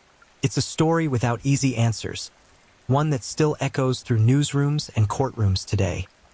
So settle in, get comfortable, and let me tell you about a man who disappeared for doing his job, and the mystery that has haunted an entire nation for more than 2 decades. In the late 1990s, Belarus existed in a strange kind of twilight. The Soviet Union had collapsed less than a decade earlier, and while neighboring countries rushed toward democracy and market economies, Belarus seemed suspended in time. President Alexander Lukashenko had taken power in 1994, and by the end of the decade, his grip on the country had tightened into something that made many observers deeply uncomfortable. Minsk, the capital, was a city of wide Soviet-era boulevards and stark monuments, a place where the architecture itself seemed designed to make individuals feel small. But within this rigid landscape, there were people who refused to disappear into the gray sameness. Dmitry Zavatsky was one of them. Born in 1966, Dmitry grew up in the Belarusian Soviet Socialist Republic, a world where information flowed through official channels and questioning authority was dangerous. But he was drawn to storytelling, to capturing reality through a lens. He became a cameraman and a talented one. Those who worked with him remember his technical skill, his ability to find the shot that told the story, and something else, a quiet determination to document what was actually happening, not just what officials wanted people to see. By the late 90s, Dmitry was working for the Russian television network ORT, which was then known as Public Russian Television. He had also worked with Reuters, the British news agency, building a reputation as a reliable professional who could operate in difficult environments. His beat included political events, demonstrations, the messy reality of post-Soviet life. This was not glamorous work. It was often uncomfortable, sometimes risky, but Dmitry approached it with a workmanlike dedication. He was married to Svetlana, and they had a young daughter. Friends described him as thoughtful, careful, not someone who took unnecessary risks or sought attention for himself. He was the person behind the camera, not in front of it. But in Belarus under Lukashenko, even that role was becoming dangerous. By 1999 and 2000, Belarus had become what human rights organizations were calling Europe's last dictatorship. Opposition figures were disappearing. Former government officials who had broken with Lukashenko were vanishing without explanation. For prominent critics of the regime, including a former interior minister and a businessman, had disappeared in 1999 and 2000. Their families would spend years searching for answers that never came. Journalists were feeling the pressure too. Independent media outlets faced constant harassment. Reporters covering opposition activities found themselves followed, their phones tapped, their work obstructed by officials at every turn. But they kept working, kept documenting, because they understood that without witnesses, anything could happen in the shadows.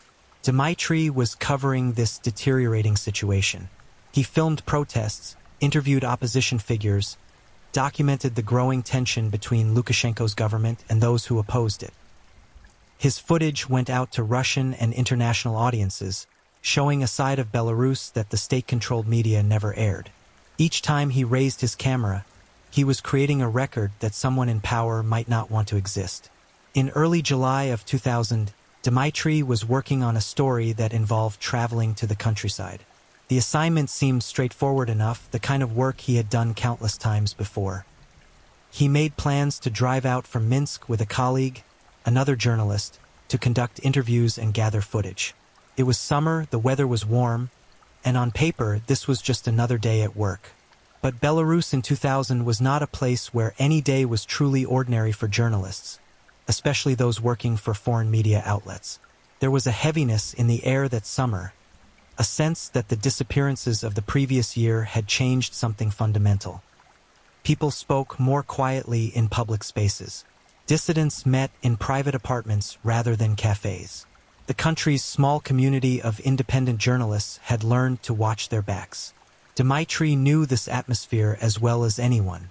He had been navigating it for years, finding ways to do his work while avoiding the worst attention from authorities.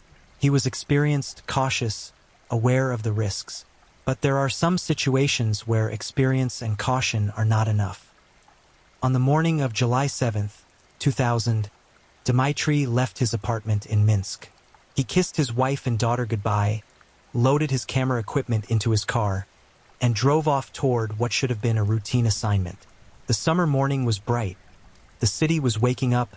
Traffic was moving through the wide streets. Everything seemed normal.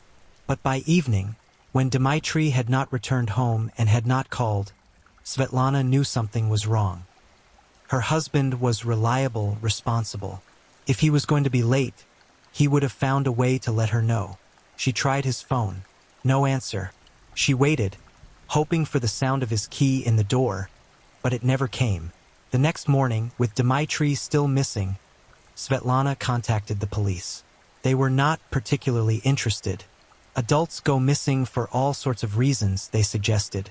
Perhaps he would turn up soon. But she knew her husband, knew his routines, knew that disappearing without word was not something he would do. She pushed harder, demanded they take the matter seriously. And then, on July 9th, 2 days after Dmitry had left home, his car was found. It was parked on the side of a road near the airport outside Minsk, not far from where he had been headed for his assignment. The discovery should have provided answers, but instead it deepened the mystery. Because when police examined the vehicle, they found Dmitry's expensive camera equipment still inside, untouched. His personal belongings were there too. Nothing had been stolen. The car had simply been left there, abandoned, as if its driver had stepped out for a moment and then vanished into thin air. When someone disappears, the first hours are critical. Witnesses have clearer memories. Physical evidence is fresher. The trail is warm. But in Dmitry Zavadsky's case, those crucial early hours passed without any real investigation. The authorities seemed strangely uninterested in the missing cameraman, almost as if they already knew looking for him would be pointless. Svetlana refused to accept official indifference. She became a one-woman search party, contacting everyone her husband had known, retracing his steps, demanding meetings with police officials who clearly wished she would go away. Other journalists joined her efforts, understanding that if Dmitry could disappear, any of them could be next.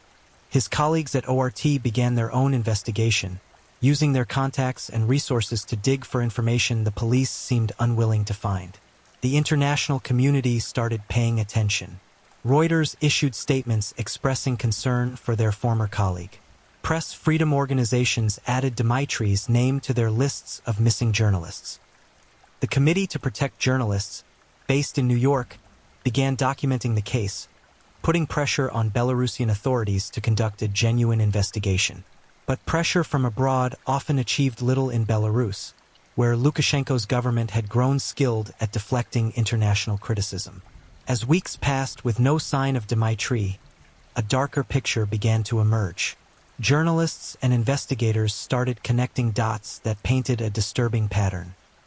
The four prominent opposition figures who had disappeared in 1999, including former Interior Minister Yuri Zakharenko and businessman Anatoly Krasovsky, had never been found.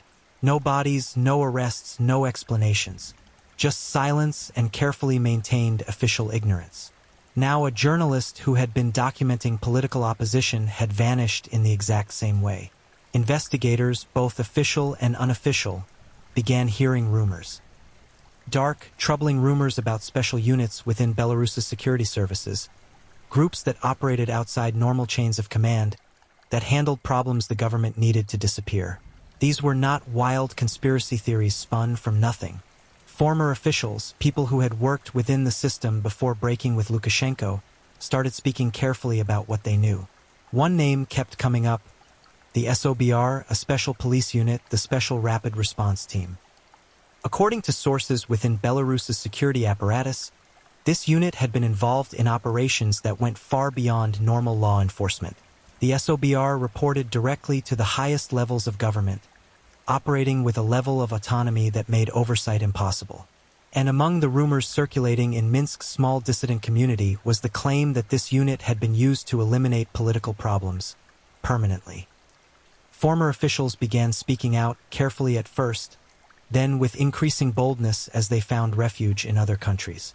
One former member of Belarus's security services, a man who had fled to the West, gave interviews describing death squads operating within the government structure. He spoke of orders coming from the top, of targets being selected, of operations carried out with military precision. His testimony was specific enough to be credible, vague enough on certain details to suggest he was protecting himself from retribution. According to these accounts, a colonel named Dmitry Pavlichenko had commanded the SOBR and had been directly involved in disappearances. Another officer, Major Valery Ignatovich, was also named as participating in operations to eliminate government opponents. These were not anonymous sources making wild accusations. These were named individuals whose positions within the security apparatus could be verified, whose careers could be traced through official records. The investigation into Dmitry's disappearance began to reveal something that felt orchestrated. His phone records showed his mobile signal had been tracked in the hours before he vanished, suggesting surveillance. Witnesses near where his car was found remembered seeing vehicles that looked like security service cars in the area around the time Dmitry would have been there. But when investigators tried to follow these leads, doors closed. Records became unavailable. Witnesses suddenly had nothing more to say. Svetlana, meanwhile, was learning what it meant to be the wife of a disappeared person in an authoritarian state. She faced bureaucratic walls at every turn. Officials scheduled meetings and then canceled them. Documents went missing. Requests for information disappeared into administrative black holes. It became clear that the state apparatus was not just failing to investigate her husband's disappearance, but was actively working to prevent investigation. International pressure continued to mount. The Parliamentary Assembly of the Council of Europe began looking into disappearances in Belarus, including Dmitry's case.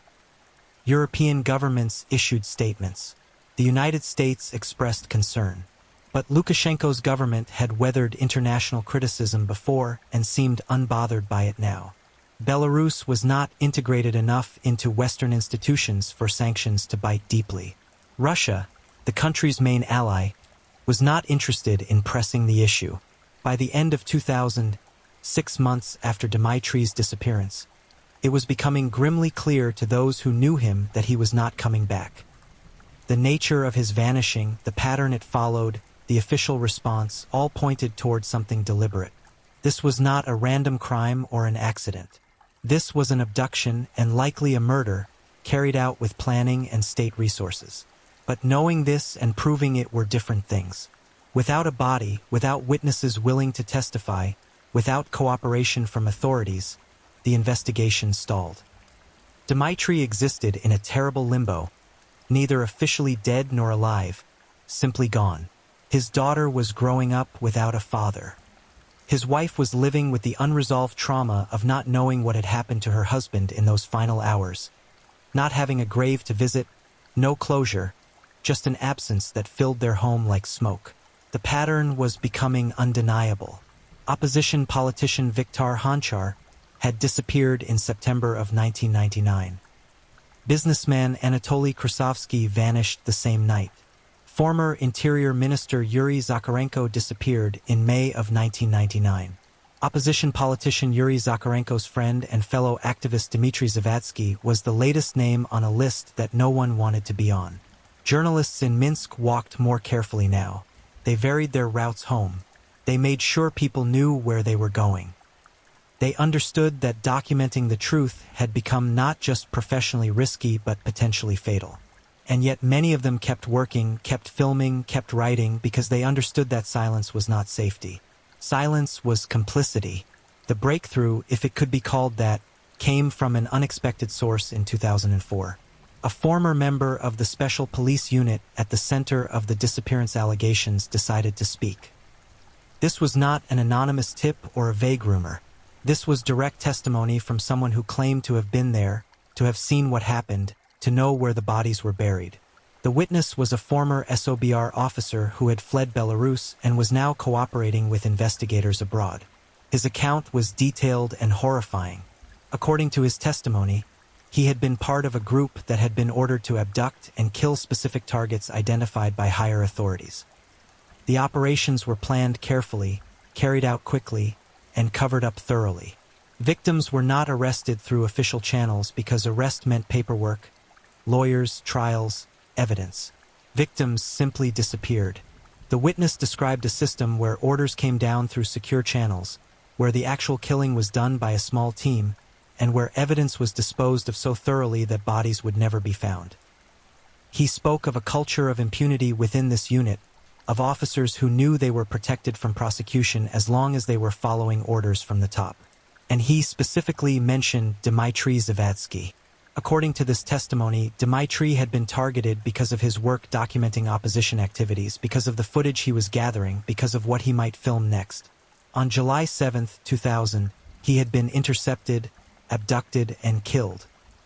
His body had been disposed of. The operation had gone according to plan, clean and untraceable. This testimony led to action, but not in Belarus. In 2004, German prosecutors, responding to the testimony and to international pressure, opened an investigation into the disappearances. Germany had jurisdictional grounds because some of those involved had traveled through German territory, and because the victims included individuals who had connections to Germany. It was a way for the case to proceed despite the wall of obstruction in Belarus itself.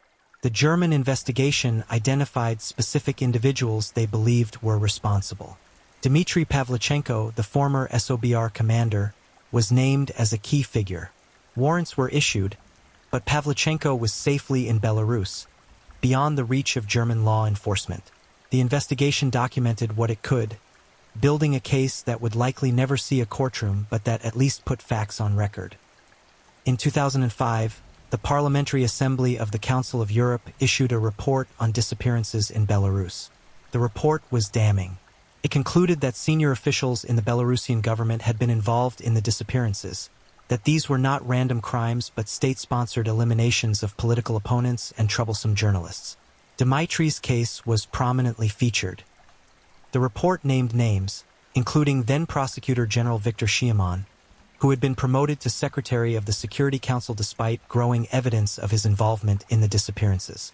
The Belarusian government dismissed the report as foreign interference, politically motivated lies designed to damage the country's reputation. Lukashenko himself addressed the accusations, claiming they were fabrications by enemies of Belarus. No one would face charges in Belarus. No one would be arrested. The wall of impunity held firm. For Svetlana, the testimony and investigations were bittersweet. They confirmed what she had known in her heart, that her husband had been murdered, that this was not some accident or random crime but a deliberate act by her own government. But confirmation without justice is a hollow thing. She still had no body to bury, no grave to visit. The men who had killed her husband were still walking free, some still working in government positions. International media covered the developments, but the coverage was brief, a few stories that appeared and then faded. Belarus was not a country most people thought about often. It was not at war, not suffering a humanitarian crisis visible enough to dominate headlines. It was just quietly authoritarian, a place where people disappeared and no one was held accountable, and the world's attention moved on to louder tragedies. The testimony from former officers revealed details that were almost worse than not knowing. Dmitry had been alive when he was taken. He had known what was happening to him. The men who killed him had done so coldly, professionally, without the heat of anger or the chaos of panic. It was just work to them, a task to complete. The banality of it was almost harder to comprehend than the brutality. By the mid-2000s, it was clear that no one would be punished for Dmitry's murder within Belarus. The investigation there had gone nowhere by design. Evidence had been ignored or destroyed. Witnesses had been silenced or disappeared themselves. The official position remained that Dmitry's fate was unknown, that there was no evidence of government involvement, that these accusations were politically motivated attacks on Belarus's sovereignty. But the case had served another purpose beyond justice for one man. It had exposed the mechanics of repression in Belarus, shown the world how a government could eliminate opponents while maintaining a facade of legitimacy. It had documented the names of those involved, creating a historical record that would outlast any regime. And it had shown other journalists what courage looked like, what the cost of truth could be, and why the work mattered anyway. More than 2 decades have passed since Dmitry Zavatsky drove away from his apartment that July morning. His daughter, who was a child when he disappeared, is now an adult, living a life her father never got to see. Svetlana has spent more than half her life as the wife of a disappeared man, never able to fully mourn, never able to fully move on. Belarus remains under Alexander Lukashenko's control. In 2020, massive protests erupted after a clearly fraudulent election gave Lukashenko another term. The demonstrations were the largest in the country's history, hundreds of thousands of people flooding the streets of Minsk and other cities. Lukashenko responded with brutal crackdowns, mass arrests, torture in detention centers. Independent journalists covering the protests were beaten, arrested, and forced into exile. The patterns established in 2000, the patterns that had claimed Dmitry's life, were still operating 2 decades later. Some of those involved in the disappearances of the late 90s and early 2000s have prospered. Viktor Shiamon, despite international warrants and documented evidence of his involvement, rose through Belarus's government hierarchy. Others connected to the cases have held important positions, enjoyed comfortable lives, faced no consequences. The message was clear. Loyalty to the regime would be rewarded. Crimes committed in the regime's service would be protected. But there have been moments of accountability, however limited. In 2012, the European Union imposed sanctions on specific Belarusian officials, including some linked to the disappearances. These sanctions barred them from entering EU countries and froze any assets they might have in European banks. The practical impact was limited, but symbolically it mattered. It was a statement that the world had not forgotten, that there was a record of what had been done. Human rights organizations continue to list Dmitry among journalists killed for their work. The Committee to Protect Journalists includes him in their database of murdered media workers. Reporters Without Borders mentions his case in their annual reports on Belarus. These organizations understand that documenting these crimes, keeping the names alive, is important work even when immediate justice seems impossible. In Belarus itself, speaking about the disappearances remains dangerous. When protests erupted in 2020, some demonstrators held signs demanding answers about Dmitry and the others who had vanished. These protesters were quickly arrested. Even mentioning these cases publicly can result in interrogation, detention, worse.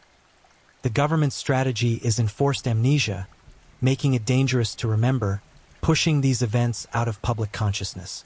But memory persists in private spaces. Journalists who continue to work, many now from exile, carry the memory of colleagues who paid the ultimate price.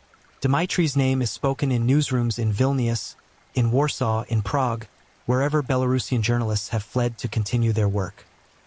He has become a symbol of the profession's costs and its importance, a reminder of why the work matters even when it becomes dangerous.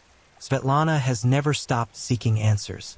She has given interviews over the years, always careful, always aware that she still has to live in a country where asking too many questions can be dangerous. She has called for investigations, for accountability, for justice. She has received none of these things, but she has not stopped asking. Her persistence is its own form of resistance. The technical details of what happened to Dmitry remain officially unconfirmed. No bodies have been found, no one has been tried, no official admission of guilt has been made. But the weight of testimony, the pattern of evidence, the logical connections all point to the same conclusion. Dmitry was murdered by state security forces on orders from high in the government because his work as a journalist was seen as a threat to those in power. This case exists in a strange space, widely known but officially unresolved, understood by virtually everyone who examines the evidence but unprovable in a court that might actually deliver justice. It is a case built on testimony from participants, on patterns and connections, on the careful documentation of human rights investigators, but all of this exists outside the formal justice system of the country where the crime occurred. For journalists working in dangerous places, Dmitry's story is both warning and inspiration. It shows what can happen when governments decide that controlling information is more important than respecting human life. But it also shows that these stories do not simply disappear, that documentation and memory persist even when official channels fail, that the work of bearing witness outlasts the regimes that try to silence witnesses. There are mornings in Minsk when the summer sun rises over the wide boulevards, just as it did on July 7, 2000. The city looks peaceful, orderly, normal. People go to work, children play in parks, life continues. But beneath this surface normality, there are absences, spaces where people should be but are not. Dmitry is one of those absences, a presence felt through his disappearance. His camera equipment, found in his abandoned car, eventually made its way back to his family. It sits now as a relic of a life interrupted, of work left unfinished. The footage he never got to shoot, the stories he never got to tell, the moments he never got to capture, all of these exist only as possibilities, roads not taken because someone decided that what he might document was too dangerous to allow. The question that haunts this case is not what happened, the broad outlines are grimly clear, but why the world allowed it to happen with so little consequence. How does a government in Europe in the year 2000 murder a journalist in broad daylight and face no real accountability? How do the men who carried out such crimes continue their careers, live comfortable lives, sleep peacefully? These questions extend beyond one case or one country. They are questions about international order, about justice, about whether there are truly consequences for those with power who choose to abuse it. Dmitry Zavadsky was 37 years old when he disappeared. He had decades of life ahead of him, stories to tell, a daughter to raise, a career to build. All of that was taken in an instant by men who saw him as nothing more than a problem to be solved. But they could not take everything. They could not take the memory of his work, the example of his courage, the impact of his story on others who continue the work he started. In newsrooms across the world, journalists making difficult decisions about dangerous stories sometimes think about cases like Dmitry's. They weigh the risks against the importance of the story, consider what they might be sacrificing, wonder if it is worth it. Most choose to proceed, understanding that silence is its own kind of death, that some things need to be witnessed and recorded regardless of the cost.